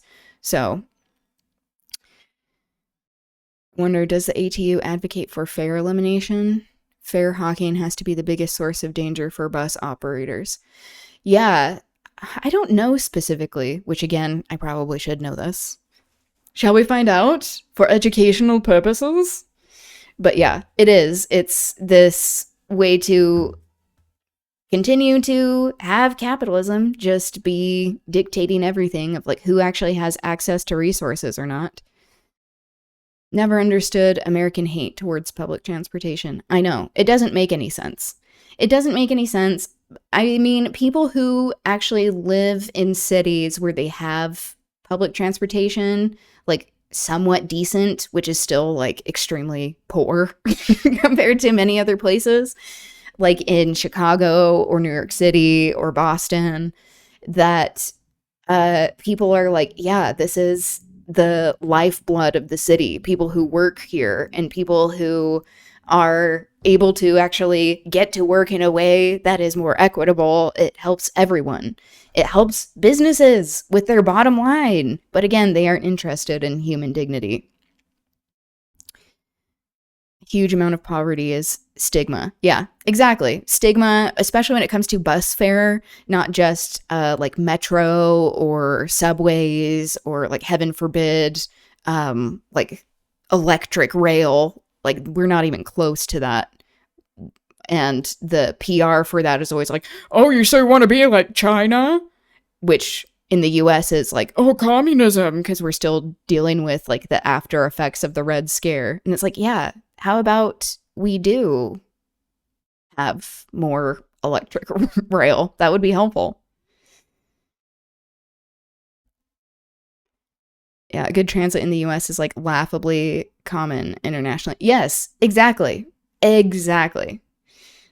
I love public transit. Yes, I do too. When it works, it's like, okay, people actually have more autonomy. Like it helps people from every aspect of society. And it helps with that destigmatizing process of where, like, when it becomes available to everyone, it's more equitable, that it works better, that it then becomes less of this thing of like, oh, then you're poor, you use it. It's like, okay, we all use it. It's like the same approach as with like free school lunches and breakfast, where it's like, okay, if you offer it to everyone, then you are eliminating partly this class aspect that's involved. Fun fact, my city is the largest metro area in Western Europe without a rapid transport system. No, in the UK too? I guess I'm mostly just thinking of like London. Yeah. I hate that for you. Italian public transportation is ridiculous by European standards, but at least it's there. Yeah, it's there and still worlds better than what we have in the US. It really is alarming. Like going to other places, like having the privilege of being able to like gone to places outside of the country. It's like the metro in France, I barely speak any French. And it was way easier to figure out than the subway system in New York City. When I speak English and have been to New York City before, like figuring it out on my own or like with my partner, like it is rough. And that is just like the organization of it, let alone like the functioning and day-to-day operation of it. Public transport in the UK has been horrific since privatization. Oh, true. That's right. Yeah, we're seeing, and it's not just happening in the US, of course, like, as you mentioned, the privatization of transportation, that like privatization of like every aspect of life is already ingratiated in global capitalism, in the global economy, but also with this moment in time where people are seeing the just blatant fascism in the US with the ingratiation of government and private entities, that they're like, oh, okay, so now we get to do this, no one's stopping us? Cool. USA are huge. European do not realize that sometimes. Yeah, the US is a very large landmass. And so like trying to explain to people that like we have states like physically that are larger than like than some European countries, like put together, you realize that like how we can have such disparate politics compared to our interests. And it's because like basically each state is almost like its own country, with how different the laws can be too, and the politics that are involved. I think Europeans also deeply underestimate how dumb Americans are. Like, I've said this before, but like Hassan the other day on his stream was like, Americans don't know that Japan bombed Pearl Harbor because of an oil blockade. Are you guys just bad students? And I'm like, okay, as someone of Desi descent, don't tell me I'm a bad student, because I was not. Okay. But also the American education system is abysmal. And we learn in history, or like lack of history, is that all of these things just happen in isolation. That it's like, oh, they're mean. They're just mean. Like they just don't like America because we're like so awesome. We're so exceptional. And it's like, okay, no, that's just not real. But yeah, I didn't know that. And then he did like a poll on his stream that was like 88% of American chatters don't know that that was the case. Because we are propagandized beyond belief, especially if you are living in a Republican, conservative, overtly fascist stronghold, one of these states. Like they actively defund education year after year and just have it be saturated with Christian nationalism. From where I lived at the time, 4-hour drive could be 5 different countries. Yes, exactly. 4 hours from the Dallas airport, still Texas. Yeah, I was weirded out when I realized that there was no train New York to Boston. And that is a way to keep us ignorant as well, and to limit commerce, to have it be for the privatization, because they don't want us like actually having more autonomy and being like, oh, I can start a business here and then live here. I had to Boston and had to take a so-called China bus. Yeah, exactly. They don't teach that at all. That's the first time I ever heard it. Okay, yeah. It's like we are so ignorant. And this is something that I try to emphasize, is that like hopefully what I'm trying to accomplish with the stream is like destigmatizing lack of education as well. It's like we have a responsibility to educate ourselves, and that there are all of these systems, all of these powers that exist that have ensured our ignorance, and that they have spent a lot of time and money and political capital in making it so that we are not educated. And it's like, because when we are educated, we come to realize like how we're so fucking exploited, and that like if we don't have this American exceptionalism, then like what do you have? Just poverty, just poor wages and working conditions, especially when it comes to like the white American working class that is like incredibly prejudiced and discriminatory, where they're like, oh, as long as I feel better than other people, then that means like I'm doing great. It's like, okay, that's not how it works, but you can feel that way. I've been to the US several times, 21 states. I would not say I found Americans dumber than that. I think we're always in the chat, like, because we have like a lot of international representation in the chat. We're constantly arguing over like who has the dumber populace. One thing that baffled me is how Americans are either super nice or super rude and no in between. Yeah, and you also have to like take into consideration, like being in Utah, the state where I'm located, is that plenty of people are nice, but that doesn't mean they're kind. They will be nice to your face, they'll be polite, but if it means that they actually have to take on any sort of risk, have skin in the game, or like stand up against someone, like actually feel like they are going against people, they are not going to do it. They will always choose like neutrality, which is not actually neutrality. So it's like not being kind. There's like a train, but it's like a day of travel and slow. Yeah, there are like these random trains, but they're also like, aren't they super expensive? They're slow. They also are like, they don't work that well besides the slowness of them, like dilapidated and such, not funded well. What's wild is the powers that be have convinced Americans to hate each other just for living in a different state. Yeah. Utah and Idaho residents hate seeing people from California, even that is true, which you are in Idaho. And especially with like after the pandemic, where there are all of these conservative people from California that they left California to be in Utah, they like are part of the I was going to say gerrymandering, and that's not what I'm looking for.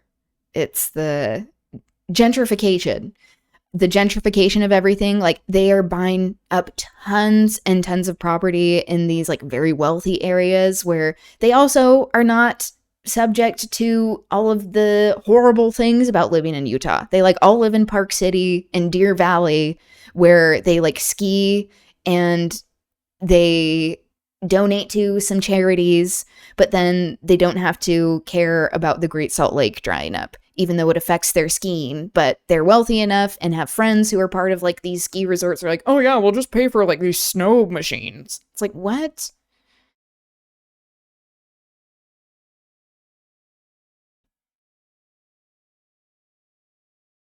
Oh yeah, the price. Americans abroad are a different breed.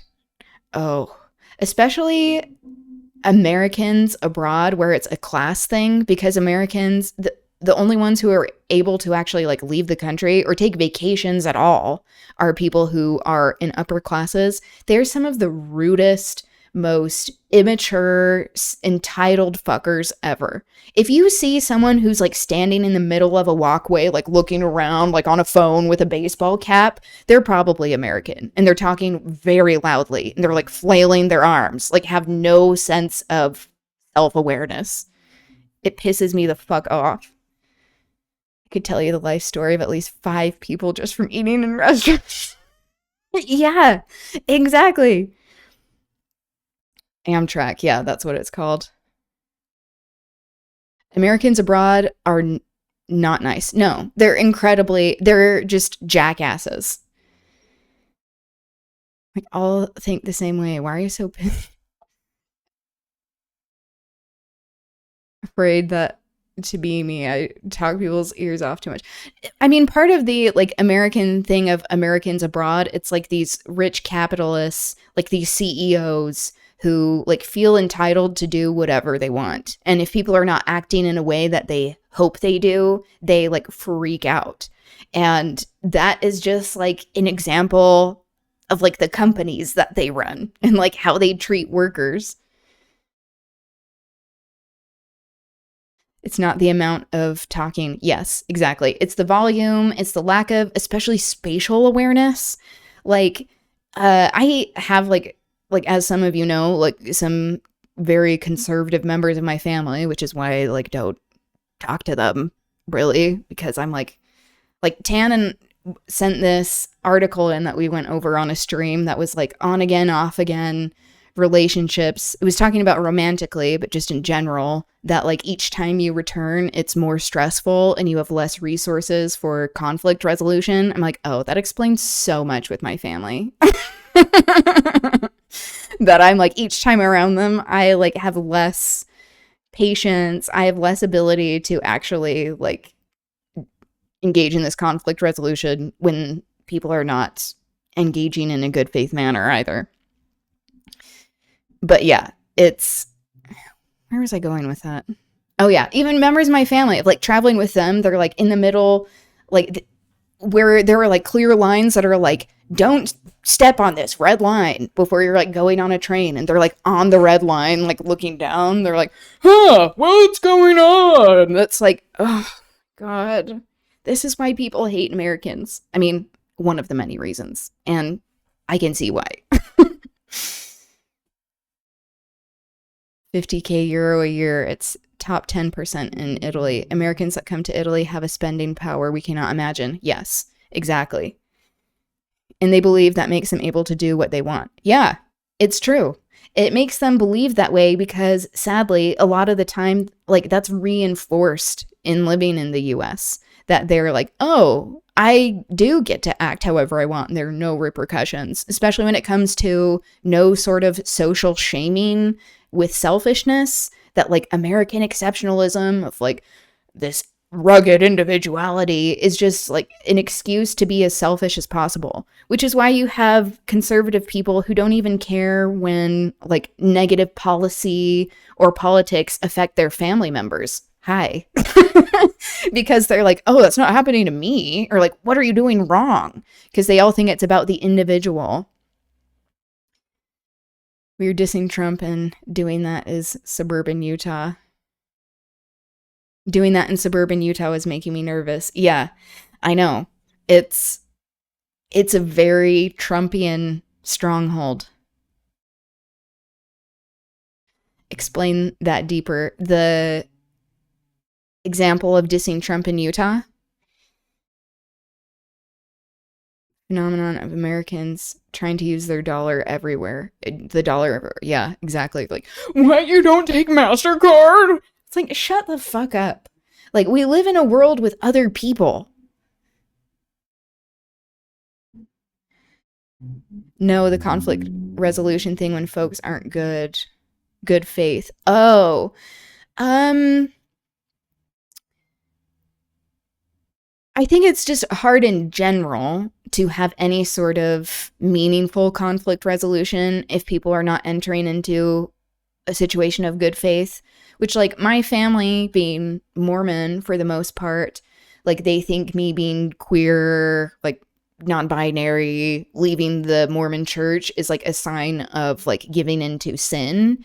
And so anything that I would like, this is just an example like from my own life. Other people have other like situations that they deal with or experience it in different ways, but like there is no way to have a conversation with them about like advocating for my human rights or humanity when they view it as like a moral issue.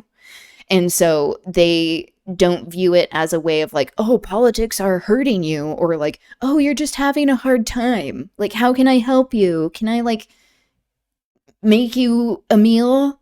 Like, no, I need you to like not be fascist, and I need you to like not actively be like not seeing me or like people like me as not human beings. It's like that's where the brainwashing comes in. where it's so difficult to have any sort of good faith conversation because like they just are unable to. And then when that happens, like over years and years of like not having contact with them, or like them like taking me out for like not being Mormon, and then like seeing them again and being like, oh, I'll give them a chance, which there's a lot of propaganda in general in the world of like your biological family always has to be given the benefit of the doubt. And that's just like, okay, what about like, especially for queer people, when like your family is often like the first time you experience like bullying in a significant manner. Like you can't have a good faith conversation or like have a meeting of minds if they are not viewing you as like, if all they're viewing you as just being like immoral just by existing, rather than being like, oh, you're a person. I live in a relatively small town. We didn't much have tourism before COVID. Then it exploded. Yeah. Mostly Americans. It was wild watching the hospitality industry adapt to them. Yes, because that's what they expect. And then that's what happens because of like global capitalism and the US empire, where people are like, oh, I guess we have to do this. We have to conform to these like assholes. They're going to treat us like shit and then just expect to like take it. I can imagine being around that type of belief. Yeah, it's rough, especially when it's like, there are very real moments of being like, I was telling my partner this morning, maybe this is like too personal, of like growing up, I could be very resentful of people where I felt like their parents like liked them. That sounds so sad.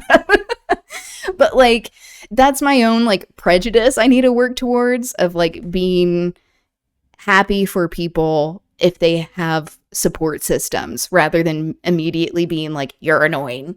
Like, I should want that for people. And I do, theoretically. But yeah, it doesn't mean as well that like if people have a good relationship with their family and they grew up in a way that was like supportive and not like dehumanizing, that they shouldn't be like on this high horse saying like, you need to give your family a chance. It's like, okay, well, each time I give them a chance, I just am like not okay. And I think that's good to have boundaries. Not being accepting of other lifestyles is very Mormon in most every case. Yeah, exactly. It doesn't matter what it is if it falls outside. And that's why it's like these high demand religions, this brainwashing, it is so harmful, where they co-opt this feeling of community. And like white supremacist groups do this, like any type of like radicalizing that happens that is like fascist adjacent, that are trying to like sell the Kool-Aid of justifying these hierarchies of human dignity, that they build a sense of community and belonging. They often create this situation of loneliness and isolation, and they use that as a weapon to keep people inside, because it's like, when you leave Mormonism, people don't want to be around you. They reject you. Of like how I mentioned earlier, of like living with my parents at one point, my partner and I, where like they kicked us out when we didn't go to church enough. Like, we still went sometimes. I like volunteered for some shit too, but it wasn't enough for them. And so they're like, okay, you can't live here. And that is very Mormon. Like, that is not isolated. And it's just an unfortunate thing that happens. But it also is sad, because it's like, it hurts them. They can be sad of like, oh, we don't have a relationship.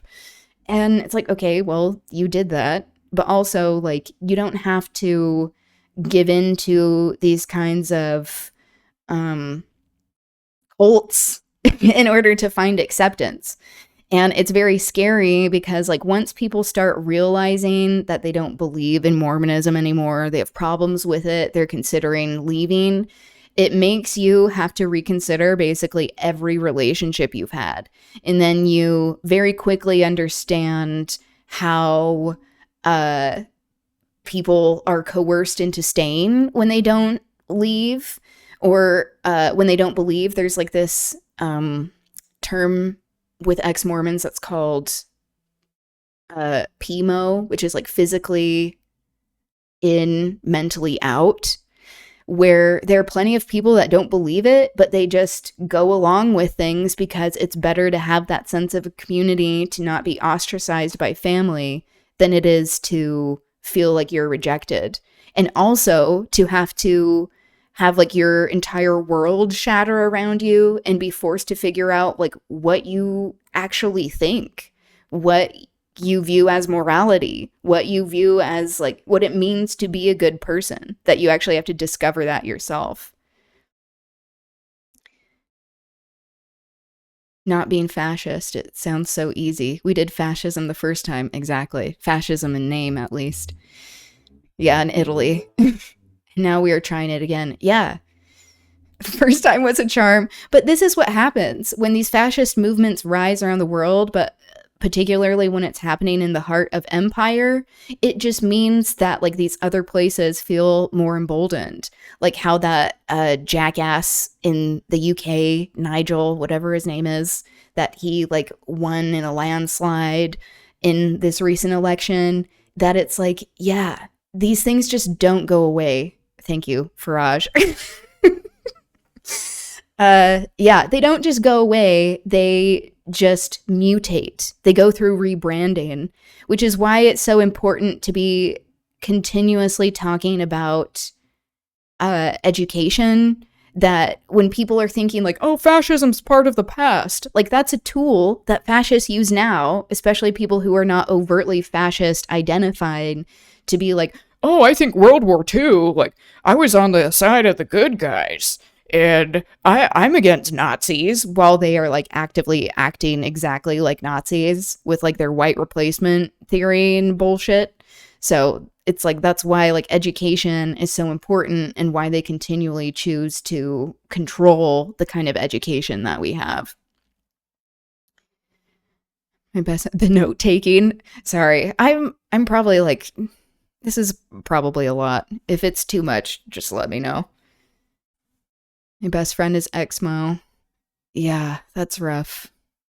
They've been through a lot, but also I'm glad that they have you to be like, oh, it's okay to be leftist and care about other human beings. Yeah, Faraj. Before I left the church, yeah, Turd Bomb. We went to high school together in Utah, and growing up in the church, it's intense. I was in a leadership role with the young men's group, which was fun most of the time, and the boys were cool, but the other leaders were homophobic and shit.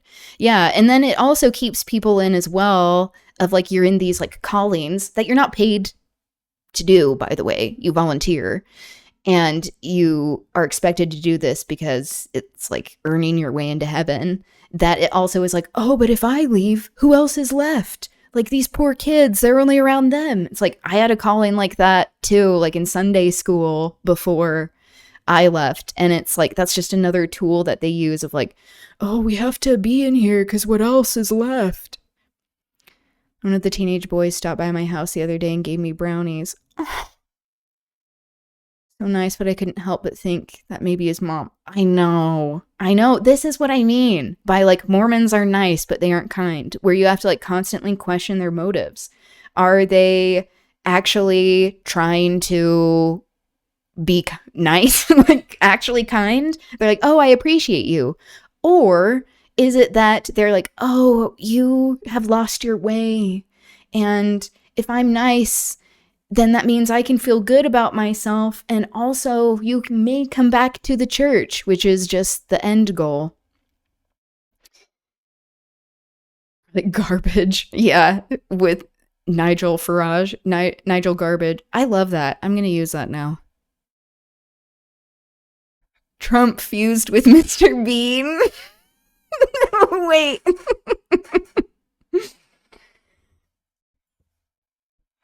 Are you talking about Nigel Farage?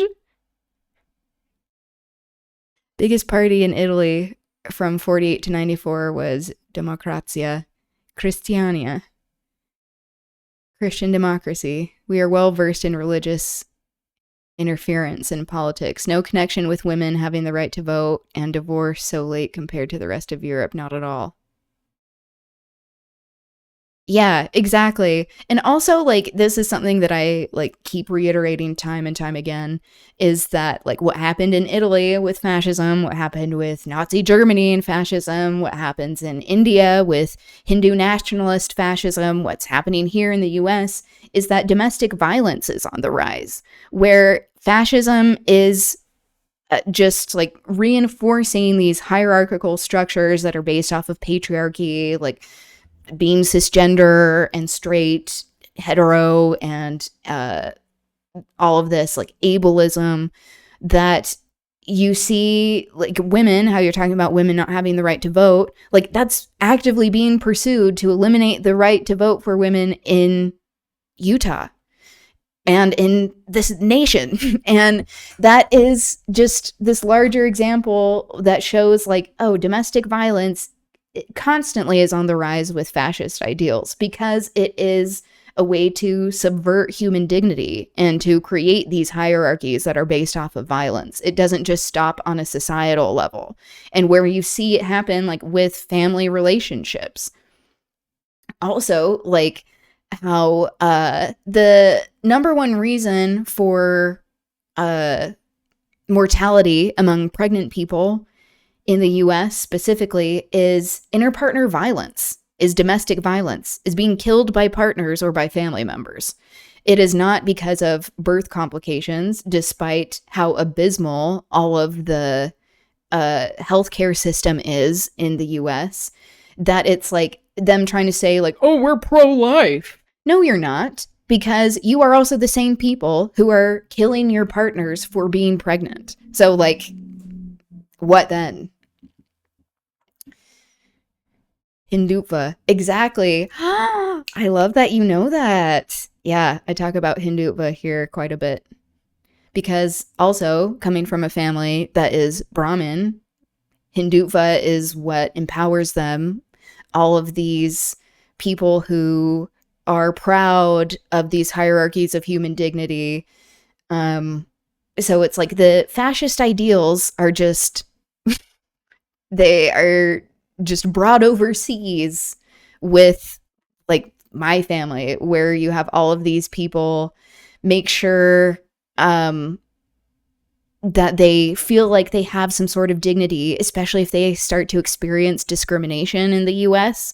Like my grandpa, who was like the eldest son of a Brahmin family, where he comes to the US and all of a sudden is like treated very poorly in Mormon Utah for having an accent and brown skin and being Hindu and not Mormon, that he's like, oh, I have to completely assimilate. So that's why I talk about like having like a gaping hole in identity that like that hurts everyone. Colonization in like so many like physical ways, and like with stealing of land and culture and stuff, but like how the stripping people of identity is the end goal. It is forced assimilation. Diritto d'onore, crime of honor, was abolished in Italy in 1981. Meant you could kill your wife, lover, and the cheating wife with no consequence. See? This is what I mean. I didn't know, I knew of that phenomenon, but I didn't know what it was called. Delitto d'onore. Also, I missed that earlier comment, Bounce House. Garbage. Yes. Piece of shit Mormon prophet Brigham Young said the same thing. Yeah, exactly. As he had like child brides. And also was a colonizer and Zionist. There is a park in Utah called Zion's National Park because he came to Utah and said, this is the place. And then started to and pursued and actively embarked on genocide against indigenous tribes here. So there is a lot of fascism and Zionism and just disregard for human dignity throughout all of human history, which makes it very difficult to believe in any sort of goodness in human beings. But it is also helpful to remember that it is due to like these power structures that teach us to act in a particular way in order to find any sort of worth and meaning in the world. Zach makes sure I'm learned. I know Zach is awesome. Zach does such incredible education. And also, I don't know how he streams for that long. That really is impressive. That he's able to like continue with all of the education just every day. He's addicted. Like many streamers, I think. Ideology that makes them without any context. Yes, exactly. Where it's like this co-opting, which is why I can have like a hard time with organized religion in general, of just it being a very clear way to have control over people's minds, that it's a form of mind control. But yeah, it's like there is a lot that is at play when it comes to these political forces wanting to have control over our minds. They think they fell out of a coconut tree. You think you fell out of a coconut tree? I have to be honest, when I first heard that, that made me laugh because that sounds like something my grandpa would say. Like, I wouldn't be surprised if that is like some sort of like Hindu idiom of some sort. Or just like Daisy in general. Alice says hello. Hello, Alice. Is that the cat? Is that Zach's cat? Hello, Alice. Okay. That was a long diatribe, but thanks for engaging in the conversation. It's wonderful to be able to talk to leftist people who are like, wow, this is history. Let me tell you about it. It's like, thank you. I need this education. Clearly. Half my relatives didn't come to my wedding because I didn't have a Catholic one. Ugh, I'm sorry that happened to you. But yeah, that is so real. Just the brainwashing. But then it also forces us to find people like chosen family who actually like us because they like us, not because they like feel forced to or obligated. I hope you can have more people like that in your life. My catto. Oh, cute. Wait, so you have one named Alice. What is the other one's name? I think you might have told me at some point. I'm sorry I didn't remember. Zach doesn't have furry friends, but I thought he loved cats. Well, I guess there isn't necessarily a correlation there. You can love animals and not have a pet. Yeah, I mean, if you join the Discord, anytime you want to share photos of cats, pets, this is highly encouraged. I love cats so much. I said in a recent stream and video that I like cut up and put on YouTube, I was like, I love dogs, but I worship cats. And then went on to say that like I don't want to be I don't want to go to second base with people's dogs. The people who like let their dogs like hump you and like stick their tongue down your throat. And people were, as I guessed they would be, there were some dog people that were very upset with me. Like, How could you talk about dogs in such a way? That is so gross. They can't give consent. I'm like, yeah, that's like the joke. I know it's not the dog's fault, but also I shouldn't have to be assaulted. Where's my consent in the matter? You have 3 cats? Oh, cute. What are their names? A little overloaded with Discord. Cute. Yeah, no pressure. any sort of, honestly, with Discord, because I'm part of like some organizing ones, I also forget to update the Discord regularly. So it is a technophobic place that is friendly to an antipathy towards technology and notifications. But again, no pressure. My dog doesn't look like it all. Interesting. Your dog is very cute. It doesn't mean I don't, like, I love dogs. And it doesn't mean I don't like their affection or like being licked on occasion. But I just don't want to be like jumped on and be like, please help me. The more I have this dog, the more I become. See, it's like that's the key of like you just being like, oh yeah, I want to be mindful of not like having my dog attack you, even if it is a sign of affection. My dog just has no chill. Some dog owners are shitty. Yeah, it is true. There are some dog owners that I feel like they don't value consent as much. And they are like, yeah, I have to have a creature that like is trained to love me.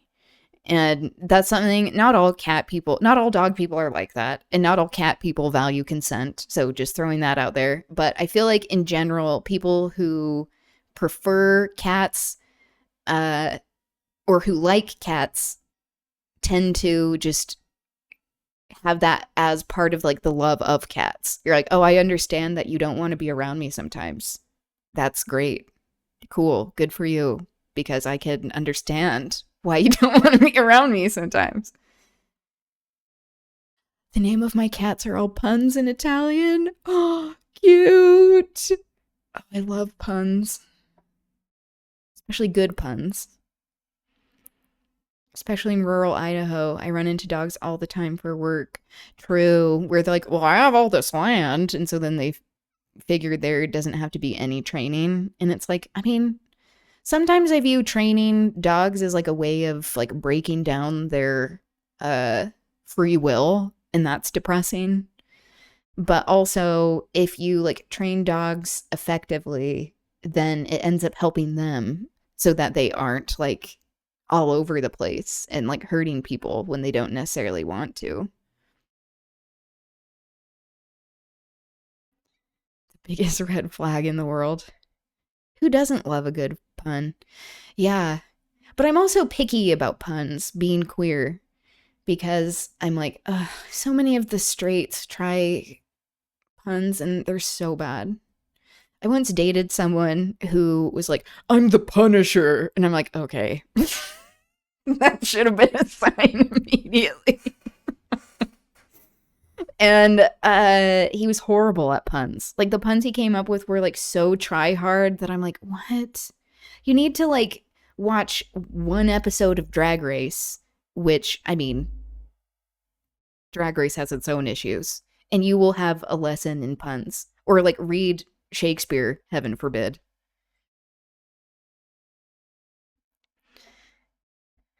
Chill, bro. Please tell me you went to Bountiful High. He went to Woods Cross. It was... Should I say who it is?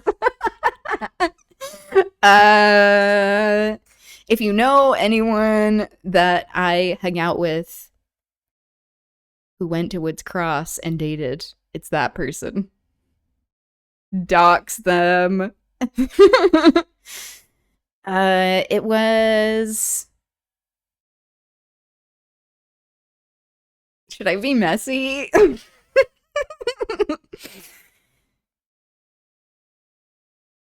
You don't have to. Okay, I'll tell you. I'll text it to you. One you can understand is meow. Meow. The sound of cats in Italian. Mousy dong. That is so cute. It's a pun and it's leftist. I'm sold.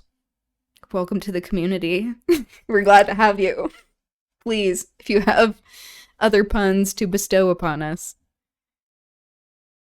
It's so cute. Okay. Shall we get to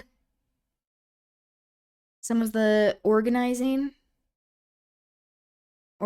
stuff? We'll continue talking about it. I don't have a whole lot planned, like hours long, but because I wasn't sure how long that interview would take. And I just got to chatting away, which I love. Thanks for the chatting company. Gotta go be dad now. Thanks for being here. It was good having you on the stream and chatting with you. Okay. So, just to cover a little bit of local labor organizing as we're resisting all of the bullshit that we have been talking about. The UTA, the Utah Transit Authority workers, they are working on a fair contract. They are currently negotiating. And I saw this video that's, why is it taking so long? It's like, why does it ever take long? Because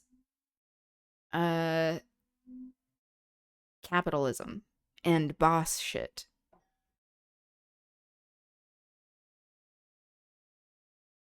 I just said gotta go twice in the same sentence. That's okay. I didn't even notice. Sincerest apologies. You're good. Thanks for being here. Say hi to the kiddos.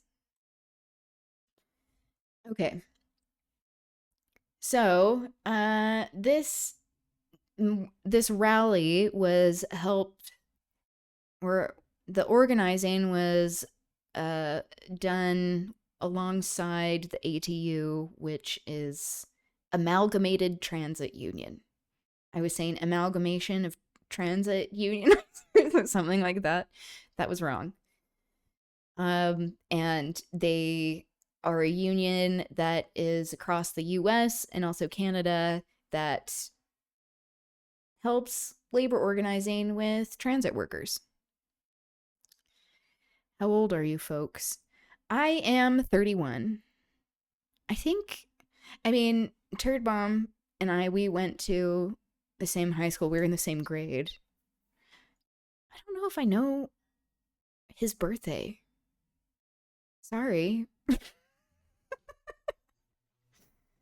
Also 31? Yay! We're on the cusp. We're on the cusp of like millennial Gen Z, so I feel like we're able to understand both of these populations. Especially if you have older and younger siblings, that helps. You're the oldest? How old are you? All are welcome. 18 and up. This is not a child-friendly place. 38. That's great. Love that. You're still very young. Especially people in their 30s are like, oh, I'm so old now. And it's like, no, we just feel old because we're so exploited. Being in your 30s is not like it was in years past, where it essentially is like being in your 20s in many ways because we don't have access to capital. Okay. So with this video, this is by ABC for Utah. Of course, there are no real leftist media outlets in the US in general, especially when it comes to corporate media, legacy media, but particularly in Utah. So this is where I feel more of a need to be doing such a thing, having more representation of leftist ideals in coverage. So the description says, dozens of Utah Transit Authority workers protest the APTA International Bus Rodeo in downtown Salt Lake City on Sunday, demanding they receive new contracts. Chants for fair contract negotiations, respect for frontline workers, improved communication and accountability, and stronger working conditions and representation filled the air as union members say negotiations to rework their contracts with UTA have been stalled. Which, by the way, these same executives and bosses were ones that were going on trips, like company sponsored trips to the Olympics in Milan. So, like, how does that fucking help Utah? I don't know. Maybe they're like, Oh, we're gonna look at the transportation that's way better than ours and then do nothing about it. probably that. Back here at home, this. Oh my god. Sorry, that was so loud on my end. Coming from that interview with the leftist audio, I have not heard that phrase, and that is so accurate. It's amazing. Afternoon was the 2026 APTA International Bus Rodeo had to go to in downtown Milan. That's Salt a Lake City. But during the event, dozens of drag Milan. Really, mostly what I know about Milan is its connection to the fashion industry and also opera. But once again, my poor American education is showing itself. Someone the other day on a stream, I think it was yesterday, like made a joke about flags that I did not get because of my bad American education, that I was like, I don't know what that means. and they're like, oh, they're all the same colors. And I'm like, I guess I could have looked that up and did not. Back here at home this afternoon was the 2026 APTA International Bus Rodeo in downtown Salt Lake City. But during the event, dozens of Utah Transit Authority workers were protesting. I don't remember. Our Jake White joins us live now in Salt Lake City. Jake, why I don't can you remember tell what us it was. about this protest? Why were UTA workers protesting this afternoon? That also was like, I was not locked in. Yeah, Jordan, well, those protesters tell me that they Maybe if I seen their had new looked up contract in now all of it, I would have months. remembered the Another jokes reason that and they're also protesting the is that flags. they want their voices to be heard to those who call the shots at UTA. We're one UTA, so don't mess with us! We're one UTA, so don't mess with us! On Sunday, outside of the APTA International Bus Rodeo in Salt Lake. Okay, so here we're seeing Nate Blewin. He is one of the people who is an opponent of Liban Mohamed, of that interview that we were watching earlier. And he apparently showed up to this for like a half hour and then left. Oh, I know this person. Won't dox them. But yeah, this is why we have to, like, it looks like a good thing to have a representative on a picket line, which it's better to have one than to not have one in general, but also it means that we have to constantly be questioning their intentions. What do you do for a living? Well, now I work some odd jobs. I'll put it at that. I used to work for the state health department as a media coordinator for the tobacco prevention and control program. And I was pushed out with all of this like anti-DEI bullshit, just being a queer, multiracial person who's more like femme presenting or femme assumed.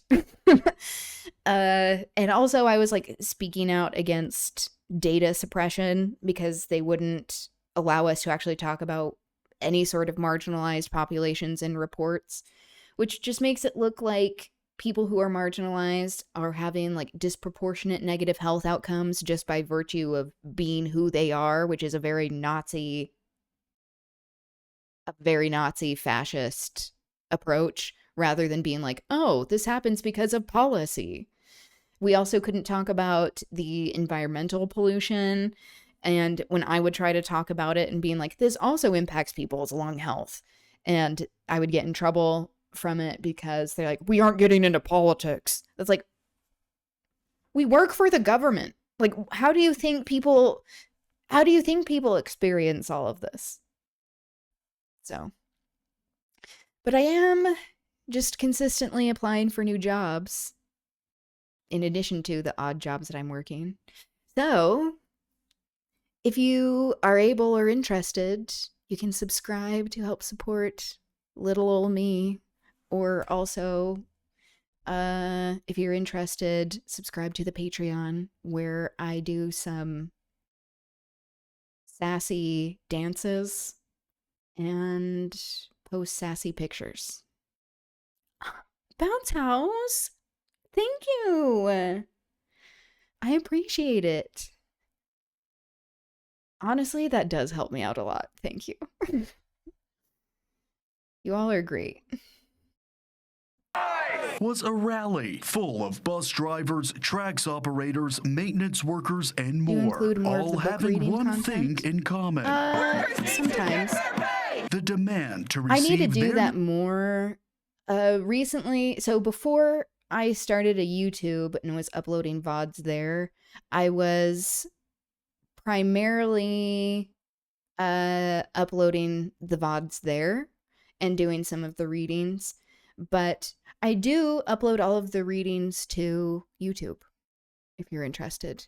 It's in the playlist Literature Storytime, where it's like the second half of Wuthering Heights is on there, and then all of The Scarlet Pimpernel is on there. So yes, it is whatever this is stream on YouTube. I think there's also a link in the Twitch profile. I have realized, though, that maybe I should consider changing the name because, like, putting on my marketing hat, I'm like, oh, SEO purposes. Like, maybe I should just do my name. It's a little easier to search. I mean, although, like, with so many white people searching my name who are not familiar with, like, Sanskrit, they don't know how to spell my last name a lot of the time. So there is that. But there are a lot of, like, podcasts and such called whatever this is. So, I don't know. The jury's still out on that. I didn't see it in your About Me. Yeah, I should probably make that more apparent. I'm also working on a link tree to have all of these links, just as I'm doing all of this outreach with organizing, but also having more of a social media presence against my will. That I have like a limited amount of links to be putting in all these profiles, so you can stay tuned for that. I'm just giving a ringing endorsement for people to follow me on social. You'd be like, I don't want to be there. But, you know, I'll probably say things and do things in a way that it's kind of anti-platform. I don't know. I don't care. You can follow me if you want. If not, I also very much understand because I would not want to follow me.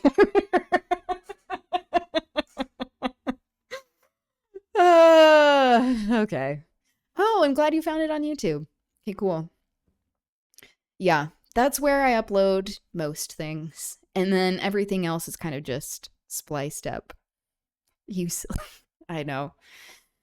Not really giving much of an endorsement to my media presence. But also, I've said this before, having worked in media, like social media management, like, and also worked for the government, I'm like, oh, all of this is just fake. It's all fake. It's all smoke and mirrors. It's all just like whoever is dumping the most money into things.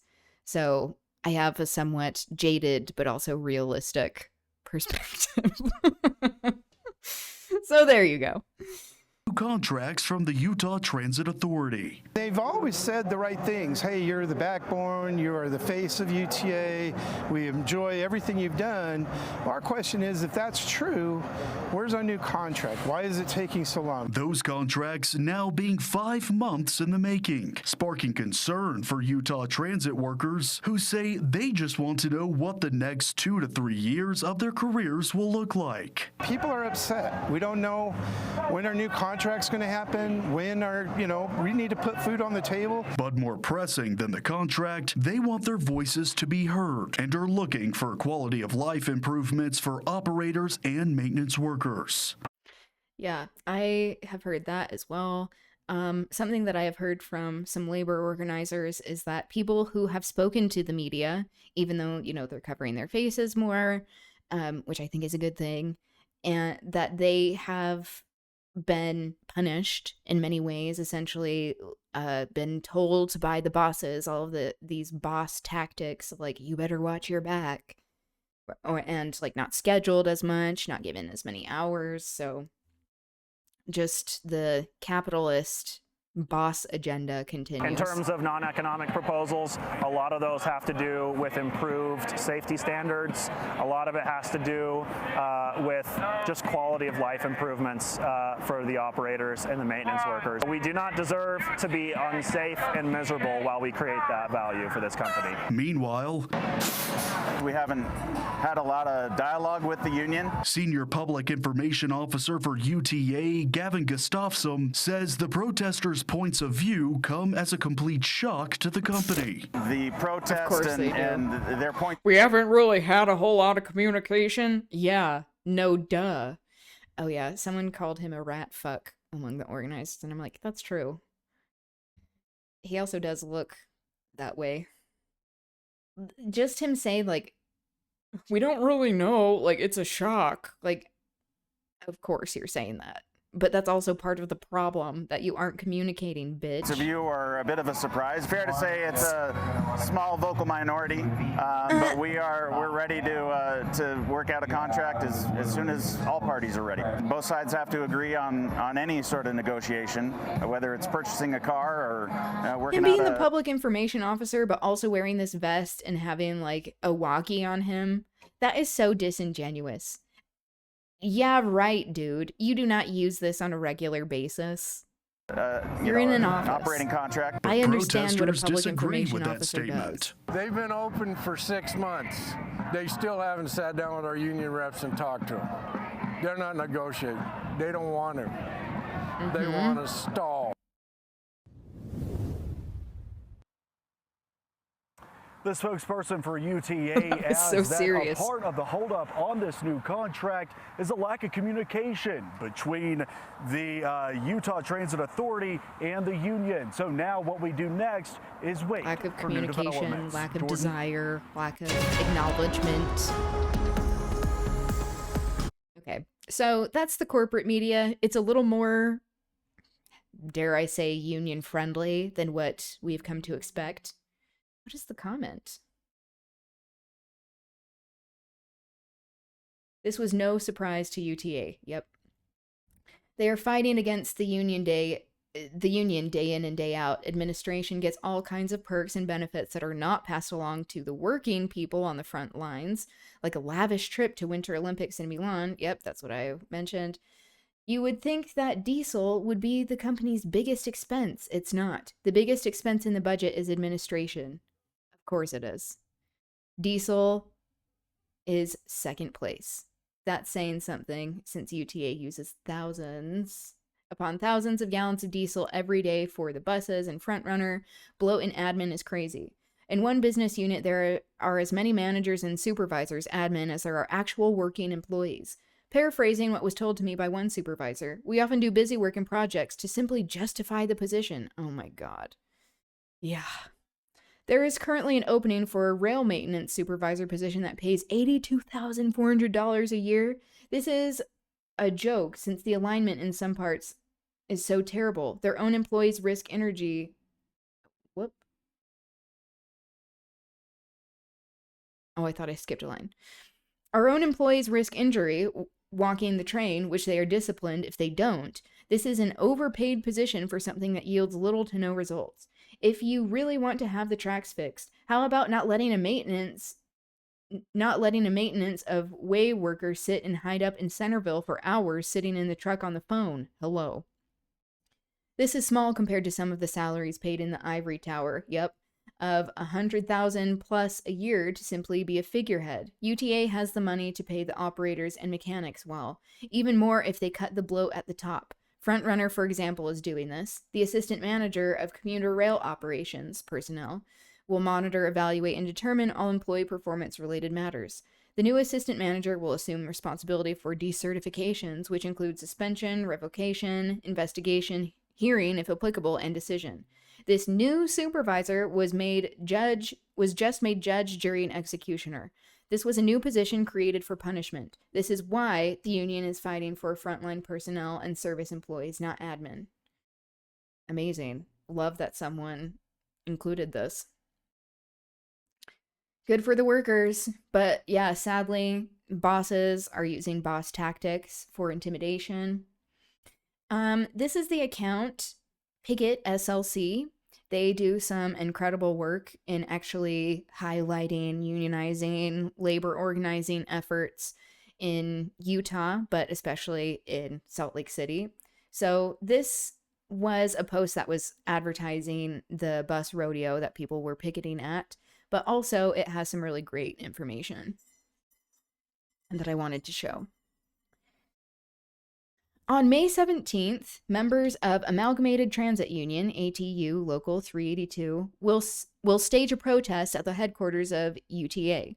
The protest will take place during the International Bus Rodeo, an annual bus competition which will be hosted in Salt Lake City this year. What's the protest about? Why is it on May 17th? What the fuck is a bus rodeo? Incredible. We need that information. Since December 2025, UTA has been stonewalling throughout contract negotiations, leaving the workers at ATU Local 382 without a contract for nearly 6 months. This action is organized in response by rank-and-file workers in solidarity with their negotiating team. The demand is simple. We want a fair contract, and we want it now. Yes, I was also like, what's a bus rodeo? I know. I have heard of it, but I have never known what it's about. And apparently it's like a waste of money, so. Money isn't the issue. As public transit workers fight for reasonable demands, UTA's executive team, widely viewed by critics as oversized and overpaid, took a company-funded luxury trip to Italy for the Milan Olympics under the guise of observing the Milan transit system. See? Just this past February. Why should the workers be squeezed in negotiations while the executives indulge in excess? Yeah, exactly. Ew. Fuck Caillou Cox. Flaccid Cox. J.M. Fox and Caillou Cox. Just putting workers on chopping blocks. Okay, I'll stop. UTA's budget is meant to be an investment in the community, in the workers, and the infrastructure that move us. Spending it on European getaways and bloated executive salaries throws that investment away. But wait, there's more. Project 2025 in action. Yep. While UTA stonewalls negotiations with no end in sight, Congress and the Trump administration are increasingly targeting the federal policy that guarantees collective bargaining rights to public transit workers, Section 13C of the Urban Mass Transit Act, with the threat of repeal, an attack strategy straight from the pages of Project 2025. This national context sharpens the urgency for ATU 382 workers to secure a contract here and now. Okay, so this is what the bus rodeo is, whatever the fuck this is. Essentially, the Bus Olympics is one of the transit industry's biggest events, bringing agencies from across the country to compete. What a weird thing. This year, Salt Lake City is hosting it at UTA headquarters over the weekend of May 17th. By rallying outside a major national event, the workers are sending an undeniable message to UTA and to the entire transit industry that ATU 382 will not be ignored. Yeah. Fierce. Multiple labor unions from across Utah have already committed to joining in solidarity at this protest. UTA needs to see that the community stands with transit workers and demands an end to the stalling. Join us. Yeah, so this already happened. Good for them. Sounds like a cool event, but yeah, good on them for picketing.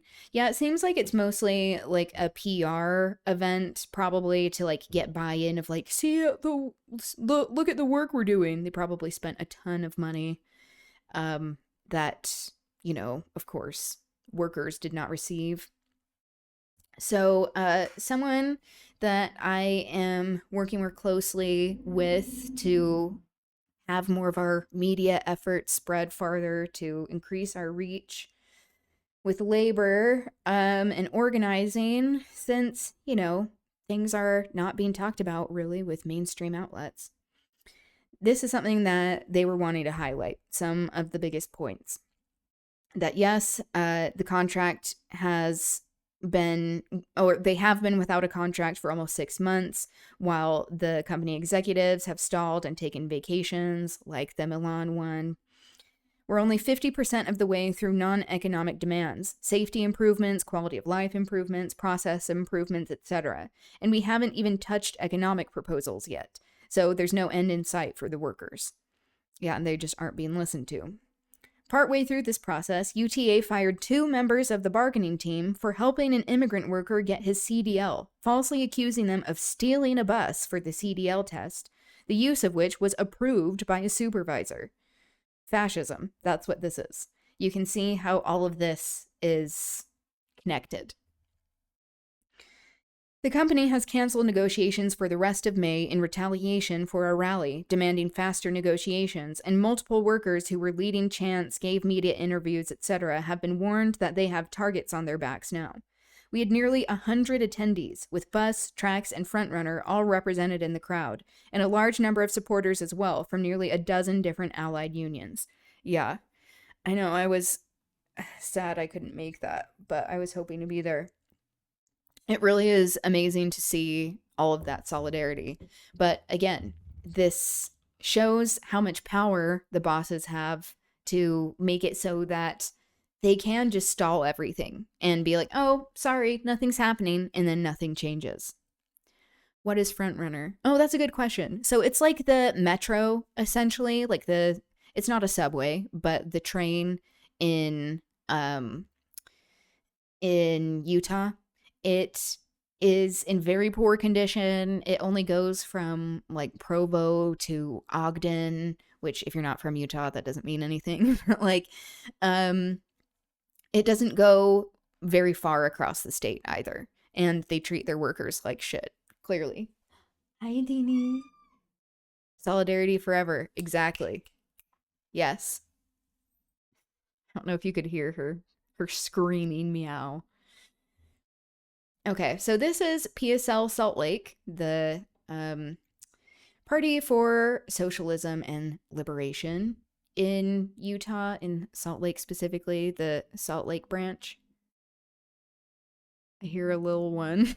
Yeah, she went, wow. After she ate her dinner, she came in to screech a little bit and walk away. It was a very urgent announcement, apparently. So this also goes to show how there can be limitations with socialism, like, let's be honest, and how Nate Bluin gives an interview for this, someone who is running for office against Liban Mohamed, that interview, the candidate that we watched that interview of. So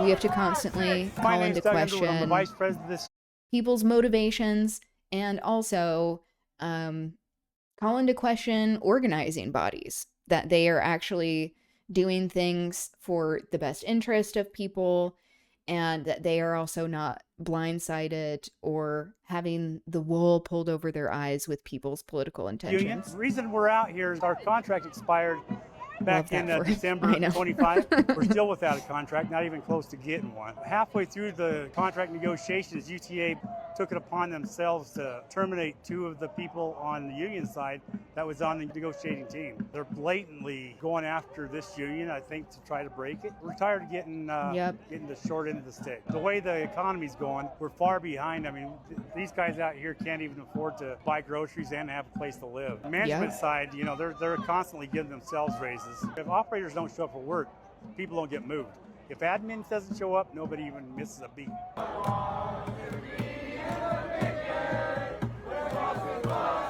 We need to protect our right to organize. Okay, it's so important that they have the protections of a fair contract, and they can't be also, it's funny, I feel like politicians usually put on a plaid shirt when they're wanting to look like the working class. Is that a pattern? I mean, it is a pattern, a type of pattern, but like, is that not a pattern of behavior that is consistent? I feel like I've seen this a few times. Union busting? That's disgusting!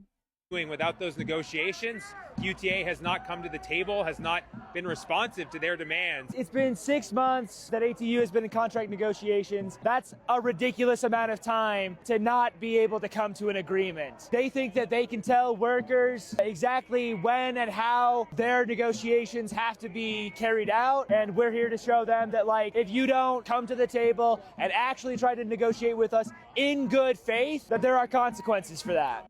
Yep.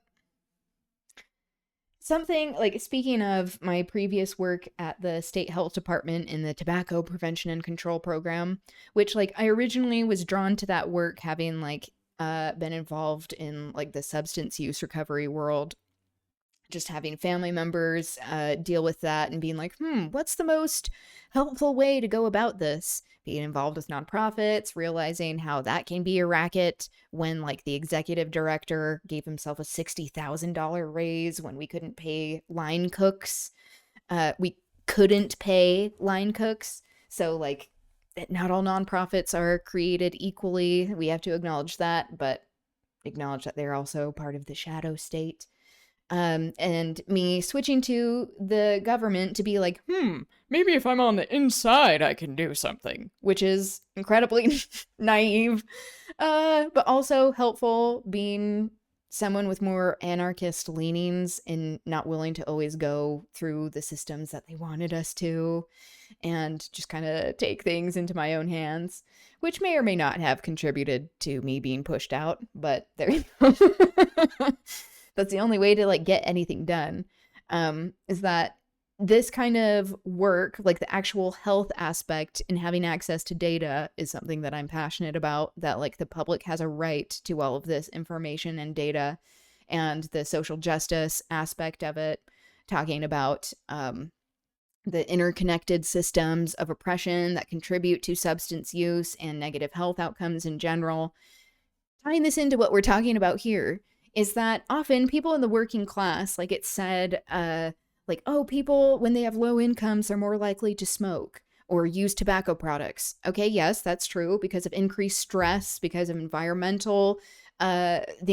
that people are in, meaning, like, having to work longer hours, not having access to a livable wage and resources and food and stable housing, that this is experienced even more so when people are having these intersections of marginalization when it comes to race and gender and queerness, sexuality, and ability, chronic illness, that all of this compounds, but that, hey, welcome back.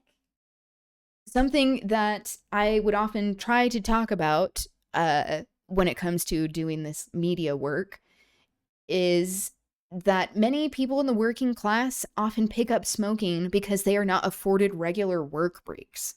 That is a larger part of capitalism, that it's like, I would not be allowed to talk about that at all when it came to my media work. I would try to, like, slip it in and then I would get in trouble.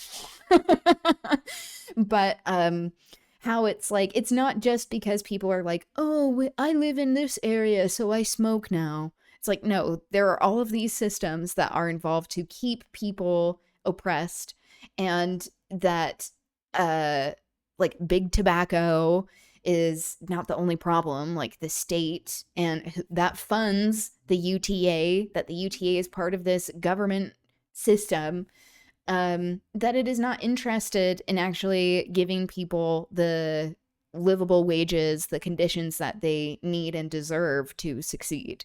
So, yeah, they pick up smoking a lot of the time because they need a fucking break. They need a work break.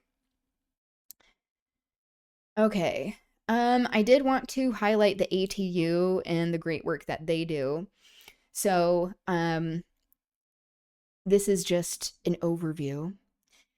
They're the largest labor union representing transit and allied workers in the US and Canada, fights for the interest of its hardworking members, and promotes mass transit.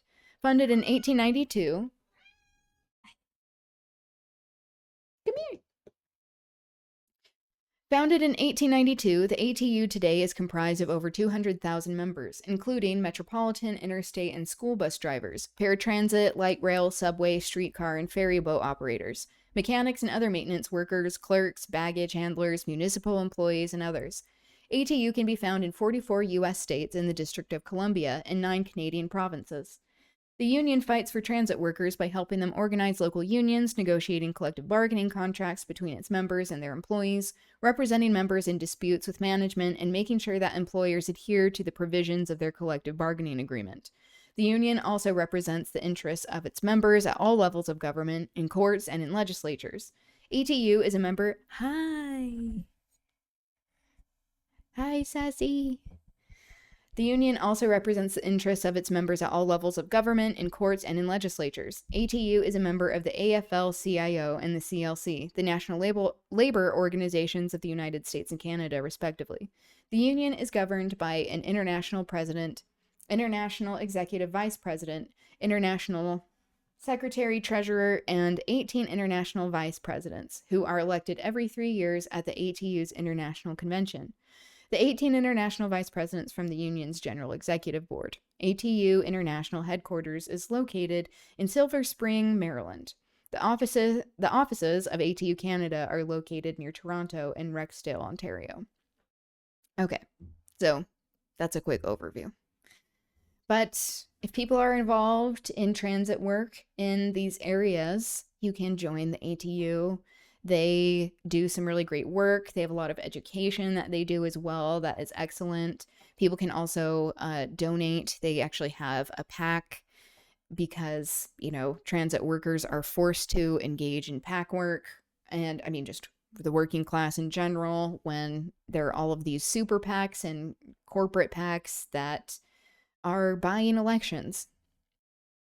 So here's a little bit of the education. Zero emission bus. Yeah, I need to look up to see if there that information about fares that you brought up. I'll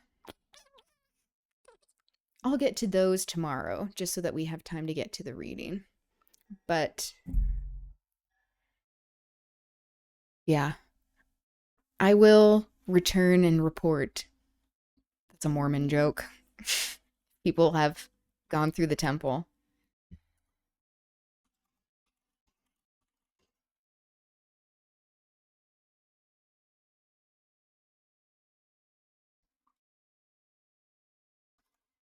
Or fare elimination. I would assume that they are. But yeah, again, that's one of the arguments of like the bosses to say that Juniper's on my laptop. You can't see her. Wait, I want to see if I can change the camera real quick. So you can.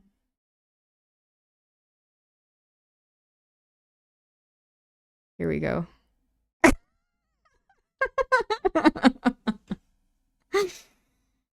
Wow. So sassy. Oh, it's even zooming in on her. Oh.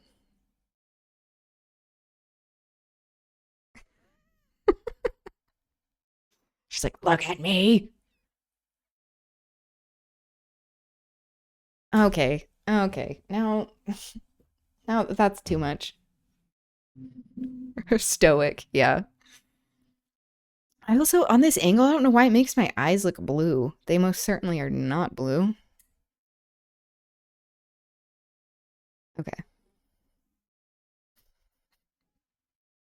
I await your findings. Okay. I will find out and let you know. As I'm talking about blue eyes, we're reading The Bluest Eye, her band book club. Some of you were able to partake in that a little bit.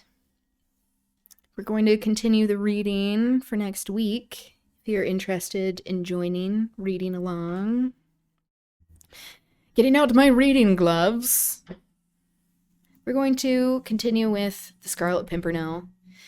Aristocratic propaganda written by fascist sympathizer Baroness Orczy, who is a very untalented writer in my mind. And you may be asking, why are we reading this to begin with? And I keep asking myself that as we're reading.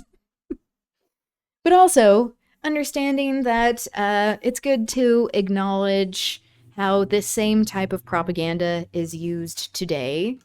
And also that there are revolutionary tactics and history that are just barely discussed when we're going through this. So it's a good deconstruction exercise in my mind, especially using Marxist principles. So, hello, Aliana. Welcome. No one is immune to propaganda. Exactly. And just like continuing to call it out for what it is, too. And admittedly, the musical for The Scarlet Pimpernel, the music is really pretty. And that's part of propaganda. Where they're like, in my dreams such. It's like, oh, lovely. But also, don't try to shove your fascist agenda down my throat with, like, beautiful scores. Like, we don't need that. A bug. Okay. Phrase, you are not immune to propaganda, is often repeatedly repeated by fascists and conservative militias with psyop wings. Yeah, that is true. I mean, like, both sides, I mean, all types of political ideologies, or just like any ideology in general, uses propaganda.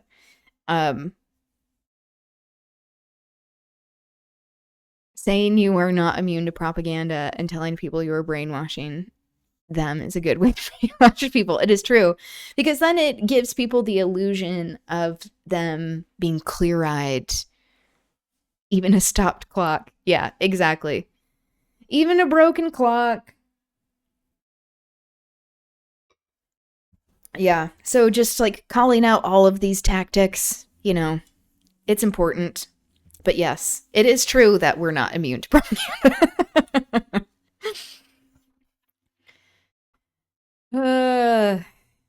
That we need to constantly be talking about it. And also, when there are things that are very overtly propaganda, like this, actually calling out the aspects that make it propaganda. Okay. So, this chapter is called Père Blanchard's Hut. Chapter 28. As in a dream, Marguerite followed on. The web was drawing more and more tightly every moment round the beloved life, which had become dearer than all. Okay, so I said this yesterday if you were on, but like, she only recently like became just incredibly in love with her husband that she didn't really care about before. And now that she found out he was the Scarlet Pimpernel, she's like, oh, I'm so in love with him. Like, you mean for a day? Okay, interesting. You just loved his money before, and his title. To see her husband once again, to tell him how she had suffered. Not to, like, see if he's okay. She's like, oh, but I suffered, okay? How much she had wronged and how little understood him had become now her only aim. She had abandoned all hope of saving him. She saw him gradually hemmed in on all sides, and in despair she gazed round her into the darkness, and wondered whence he would presently come, to fall into the death trap which his relentless enemy had prepared for him. The distant roar of the waves now made her shudder. The occasional dismal cry of an owl or a seagull filled her with unspeakable horror. Oh, to be outside when you are upper class. And you aren't cosplaying poverty. I always say camping is cosplaying poverty. Like, if people are not forced to have to live in tents. It's a very common phenomenon in Utah, specifically. You, like, go up in the mountains where people are camping and they have, like, Mercedes-Benz that they're driving up there.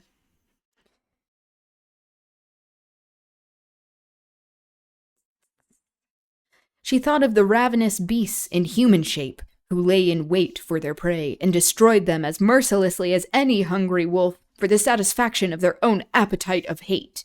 So calling the working class revolutionaries wolves, that they're ravenous beasts in human shape, just the very clear dehumanization happening and not addressing the circumstances that actually led to them pursuing these kinds of action against the ruling class. Marguerite was not afraid of the darkness. She only feared that man on ahead, who was sitting at the bottom of a rough wooden cart, nursing thoughts of vengeance, which would have made the very demons in hell chuckle with delight. So, quite literally, demonizing working class desires for equality. Her feet were sore, her knees shook under her from sheer bodily fatigue. For days now she had lived in a wild turmoil of excitement. She had not had a quiet rest for 3 nights. Oh, 3 nights! What about the people who, can't afford to live in homes, bitch? Now she had walked on a slippery road for nearly 2 hours, and yet her determination never swerved for a moment. She would see her husband, tell him all, and if he was ready to forgive the crime which she had committed in her blind ignorance, she would yet have the happiness of dying by his side. She must have walked on almost in a trance, instinct alone keeping her up and guiding her in the wake of the enemy, when suddenly her ears, attuned to the slightest sound by that same blind instinct, told her that the cart had stopped, and that the soldiers had halted.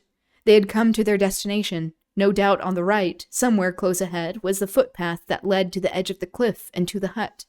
Heedless of any risks, she kept quite close up to where Chauvelin stood, surrounded by his little troop. He had descended from the cart and was giving some orders to the men. These she wanted to hear. What little chance she had yet of being useful to Percy consisted in hearing absolutely every word of his enemy's plans. The spot where all the party had halted must have lain some 800 meters from the coast. The sound of the sea came only very faintly, as from a distance. Chauvelin and Degas, followed by the soldiers, had turned off sharply to the right of the road, apparently onto the footpath which led to the cliffs. The Jew had remained on the road with his cart and nag. So again, anti-Semitism. Not bothering to find out his name. Just referring to him in racialized tones. Or racialized language. Marguerite, with infinite caution, and literally crawling on her hands and knees, Oh, the debasement of a noble lady of title actually crawling on her hands and knees, and not in a sexual way for patriarchal purposes. Okay, I'll continue. Had also turned off to the right. To accomplish this, she had to creep through the rough, low shrubs, trying to make as little noise as possible as she went along, tearing her face and hands against the dry twigs, intent only upon hearing without being seen or heard. Fortunately, as is usual in this part of France, the footpath was bordered by a low, rough hedge, beyond which was a dry ditch, filled with coarse grass. In this, Marguerite managed to find shelter. She was quite hidden from view, yet could contrive to get within 3 yards of where Chauvelin stood, giving orders to his men. Now, he was saying in a low and peremptory whisper, "Where is the Père Blanchard's hut?" "About 800 meters from here, along the footpath," said the soldier, who had lately been directing the party, "and halfway down the cliff." "Very good. You shall lead us. Before we begin to descend the cliff, you shall creep down to the hut as noiselessly as possible, and ascertain if the traitor royalists are there. Do you understand?" I mean, me giving Marguerite a hard time, if she wants to crawl in a sexual manner in her free time, not in a way that is just supporting being a class traitor, that's fine. Sure, go for it. "I understand, citoyen.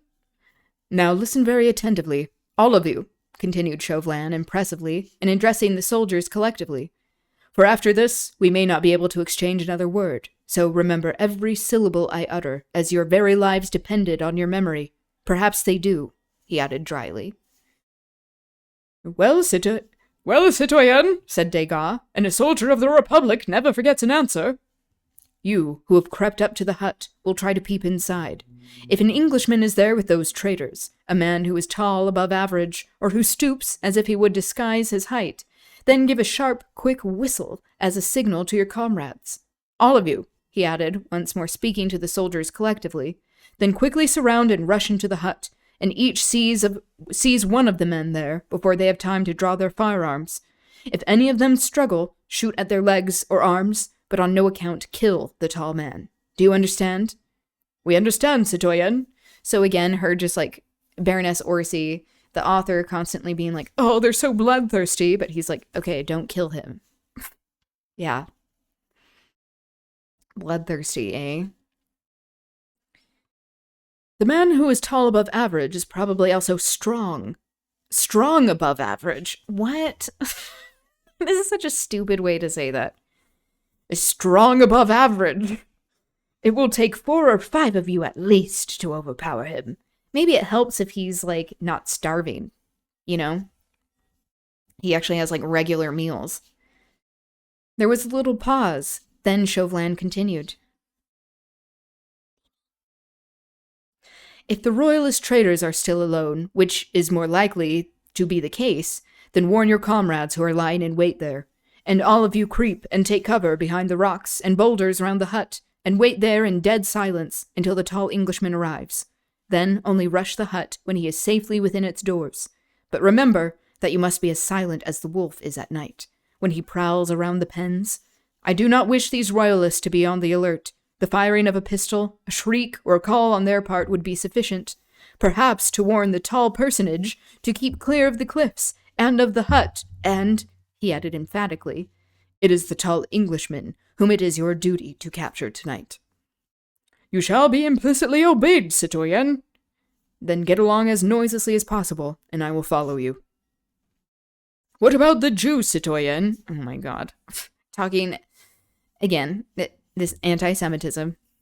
This is what anti-Semitism is. Like, the very, like, old brand of it. Not the false kind that the Israeli state claims when they're trying to justify genocide. Asked Degas, as silently, like noiseless shadows, one by one the soldiers began to creep along the rough and narrow footpath. Ah yes, I had forgotten the Jew, said Chauvelin, and turning towards the Jew, he called him peremptorily. See? And their misrepresentation of it diminishes the actual impact of it. Yes, exactly. Which is why, like, as we're talking about propaganda, this is anti-Semitic propaganda as well, that, like, we have to draw the distinction between what is actual anti-Semitism and what is Zionism. Where they're talking about this man in racialized terms and tropes that were used and to justify the Holocaust of Jewish people. Hear you, Aaron, Moses, Abraham, or whatever your confounded name may be. Jesus Christ. Ugh. He said to the old man, who had quietly stood beside his lean nag as far away from the soldiers as possible. Yeah, I wonder why. Benjamin Rosenbaum, so it please your honor, he replied humbly. And again, also the anti-Semitic tropes of, like, that's a very, like, stereotypical name, like, Jewish name to be using, but also, like, these honorifics and, like, this expected subservience. Worse, yeah. It really is gross. Just throw a bunch of names to him. Exactly. And then all of these generalizations and nefarious tropes are used to justify racializing and marginalizing people. Marginalizing Jewish people in this particular instance. It does not please me to hear your voice, Jesus, but it does please me to give you certain orders. which you will find it wise to obey. So please, your honor. Hold your confounded tongue. You shall stay here, do you hear? With your horse and cart until our return. Also, the fact that they're trying to show, like, the revolutionaries are treating Jewish people worse than what the ruling class was is just false, because the ruling class is creating the circumstances that allowed this marginalization to happen to begin with, who were disseminating propaganda to justify this marginalization. Propaganda such as this. You are on no account to utter the faintest sound, or to even breathe louder than you can help, nor are you on any consideration whatever to leave your post until I give you orders to do so. Do you understand? But, your honor, protested the Jew pitiably. There is no question of but, or of any argument, said Chauvelin, in a tone that made the timid old man tremble from head to foot. If, when I return, I do not find you here, I most solemnly assure you that, wherever you may try and hide yourself, I can find you, and that punishment swift, sure, and terrible will sooner or later overtake you. Do you hear me? But, your excellency, I said, do you hear me? The soldiers had all crept away. The three men stood alone together in the dark and lonely road, with Marguerite there, behind the hedge, listening to Chauvelin's orders, as she would to her own death sentence. So again, just to reiterate, trying to claim that, like, the working class, these revolutionaries are treating Jewish people worse, when, like, Baroness Orsi is the one writing this shit and, like, creating the situation. Creating, like, that's not to say that, like, there can't be these hierarchies that exist when we're addressing class and marginalization, that you don't have people in the working class who don't perpetuate these systems of discrimination themselves, but also, like, trying to claim that, like, they're treating him worse than what, like, the rich characters are is just, like, so idiotic. I heard, your honor, protested the Jew again, while he tried to draw nearer to Chauvelin, and I swear by Abraham, Isaac, and Jacob that I would obey your honor most absolutely. Oh my god. Yeah. Baroness Orsi does not understand anything about what it means to be Jewish, clearly. And that I would not move from this place until your honor once more deigned to shed the light of your countenance upon your humble servant. But remember, your honor, I am a poor man. My nerves are not as strong as those of a young soldier. If midnight marauders should come prowling round this lonely road, I might scream or run in fright. And is my life to be forfeit? Is some terrible punishment to come on my poor old head for that which I cannot help? The Jew seemed in real distress. Yeah, I wonder why. He was shaking from head to foot. Clearly, he was not the man to be left by himself on this lonely road. The man spoke truly. He might unwittingly, in sheer terror, utter the shriek that might prove a warning to the wily Scarlet Pimpernel, also implying that there is this cowardice that is associated with being Jewish. That is just not the case. That is clear anti-Semitism, once again. Chauvelin reflected for a moment. Will your horse and cart be safe alone here, do you think? He asked roughly. I fancy, citoyen, here interposed Degas, that they will be safer without that dirty, cowardly Jew than with him. Oh my god. It's just very blatant, the anti-Semitism. There seems to be no doubt that if he gets scared, he will either make a bolt of it or shriek his head off. What am I to do with the brute? Will you send him back to Calais, citoyen? No, for we shall want him to drive back the wounded presently, said Chauvelin with grim significance. There was a pause again, Degas waiting for the decision of his chief, and the old Jew whining beside his nag. Whining. Just being like, oh, you aren't going to just accept these conditions that are imposed on you? Chauvelin handed a scarf to Degas, who solemnly began winding it round the Jew's mouth. Jesus. Meekly, Benjamin Rosenbaum allowed himself to be gagged. He evidently preferred this uncomfortable state to that of being left alone on the dark Saint Martin road. Then the three men fell in line. just trying to claim like all of these like personal failings with him associated with being Jewish. That's anti-Semitism. Not being against Palestinian liberation.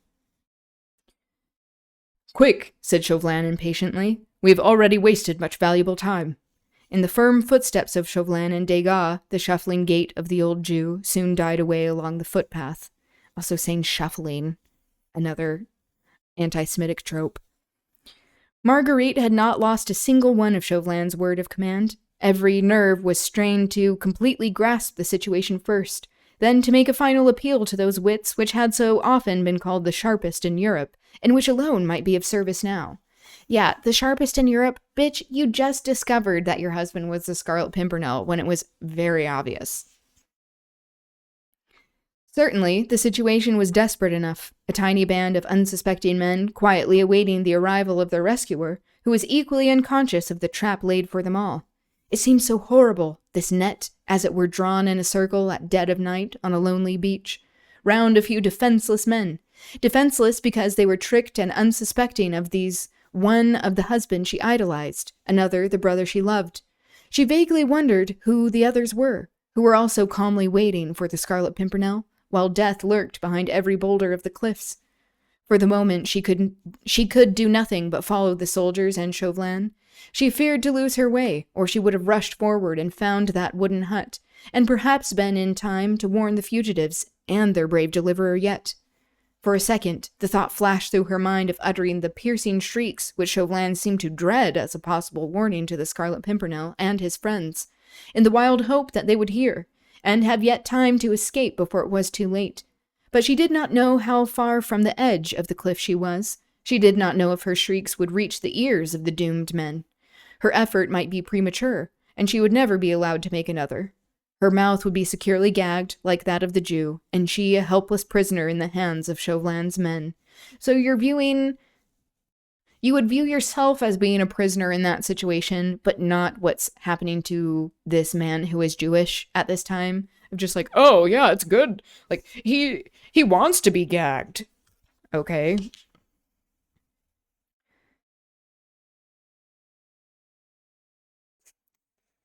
Like a ghost, she flitted noiselessly behind that hedge. She had taken her shoes off, and her stockings were now torn off her feet. She felt neither soreness nor weariness, indomitable will to reach her husband in spite of adverse fate, and of a cunning enemy killed all sense of bodily pain within her, and rendered her instincts doubly acute. Oh, when you are in pursuit of the noblest calling of obeying your husband, there is nothing that you will not endure. She heard nothing save the soft and measured footsteps of Percy's enemies in front. She saw nothing but, in her mind's eye, that wooden hut, and he, her husband, walking blindly to his doom. Suddenly, those same keen instincts within her made her pause in her mad haste, and cower still further within the shadow of the hedge. The moon, which had proved a friend to her by remaining hidden behind a bank of clouds, now emerged in all the glory of an early autumn night, and in a moment flooded the weird and lonely landscape with a rush of brilliant light. And weird in this particular instance is drawing on the history of it being spelled from Old English, like W-Y-R-D, which it meant fate. There, not 200 meters ahead, was the edge of the cliff, and below, stretching far away to free and happy England, the sea rolled on smoothly and peaceably.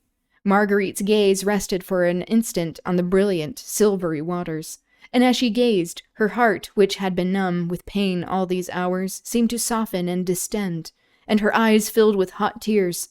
Not 3 miles away, with white sails set, a graceful schooner lay in wait. Marguerite had guessed rather than recognized her. It was the Daydream, Percy's favorite yacht, with old Briggs, that prince of skippers aboard, and all her crew of British sailors. Her white sails, glistening in the moonlight, seemed to convey a message to Marguerite of joy and hope, which yet she feared could never be.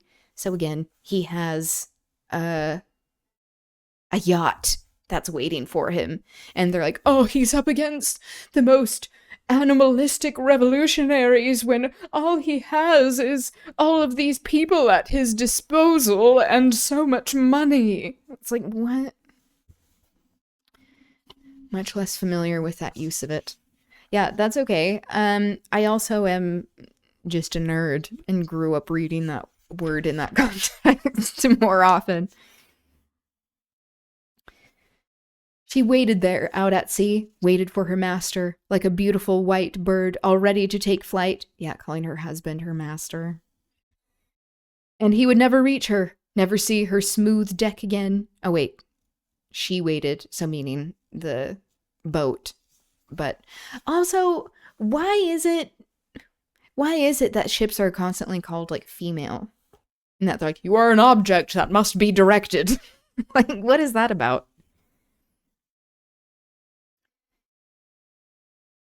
Never see her smooth deck again. Never gaze any more on the white cliffs of England, the land of liberty and of hope. Okay, liberty for whom? Control, power, banal tradition, yeah. You are an object, and I must call you female. The sight of the schooner seemed to infuse into the poor, wearied woman the superhuman strength of despair. There was the edge of the cliff, and some way below was the hut, where presently her husband would meet his death. But the moon was out. She could see her way now. She would see the hut from a distance, run to it, rouse them all, warn them at any rate to be prepared, and to sell their lives dearly, rather than be caught like so many rats in a hole. To sell their lives? What? Like, oh, you are willing to sell your lives into, what, servitude? She stumbled, or is she talking about the fact that there are royalists, they're aristocrats, and so they'll just, like, bribe people to not be captured? She stumbled on behind the hedge in the low, thick grass of the ditch. She must have run on very fast, and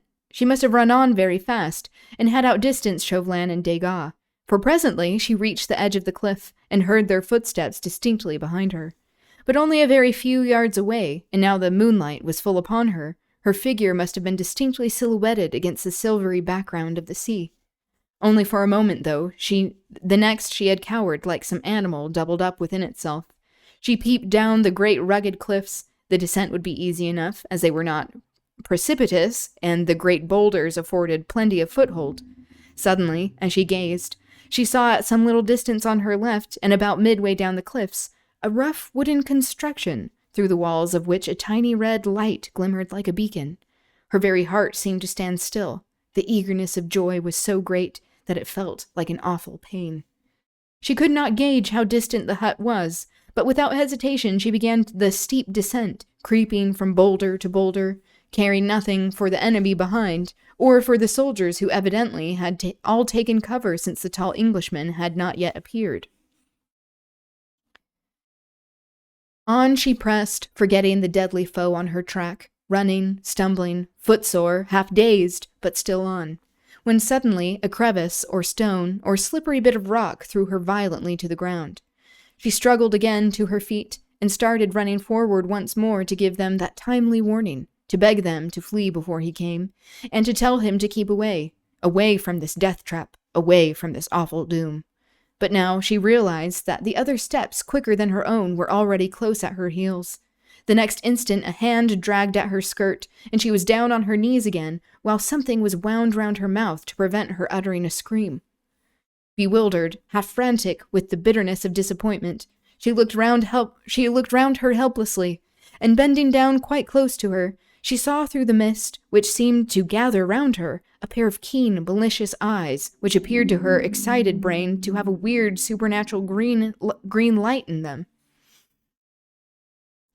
She lay in the shadow of a great boulder. Chauvelin could not see her features, but he passed his thin, white fingers over her face. Yeah, thin again, because he's starving, probably. "A woman," he whispered, "by all the saints in the calendar." What a weird phrase. "We cannot let her loose, that's certain," he muttered to himself. "I wonder now."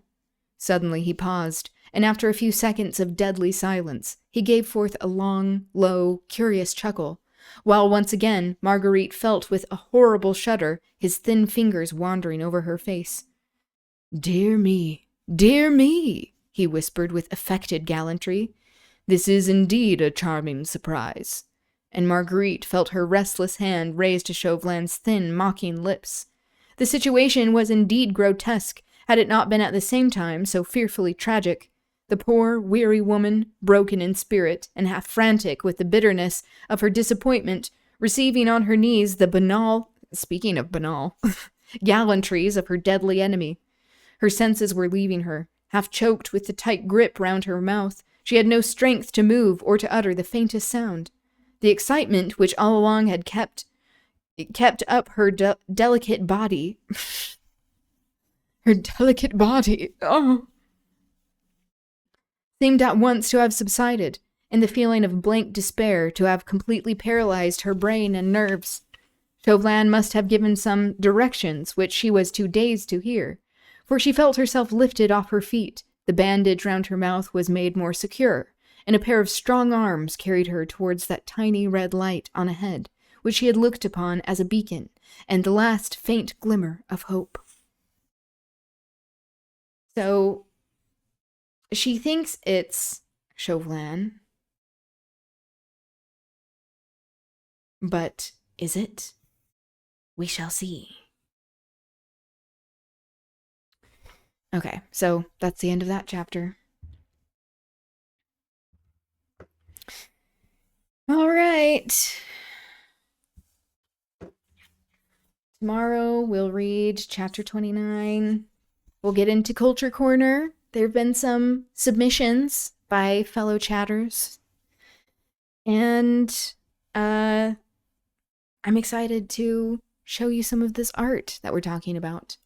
I've also been discussing on Culture Corner doing some lessons like piano, singing, dancing lessons, perhaps art history lessons. Some things that I do have some experience with, but we'll see. I've also been thinking about maybe doing some cursive lessons because it's not taught in school.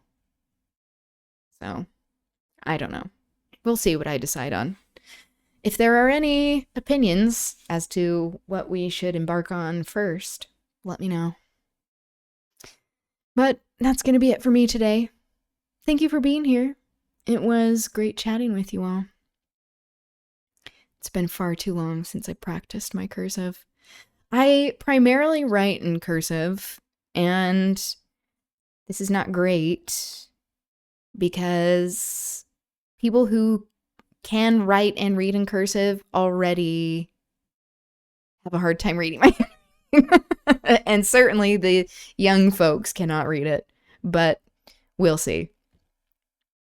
We'll see. Yeah, thank you for being here. It was great chatting with you. I hope you have a good rest of your day, evening, wherever you are, and I will see you soon. Okay, bye.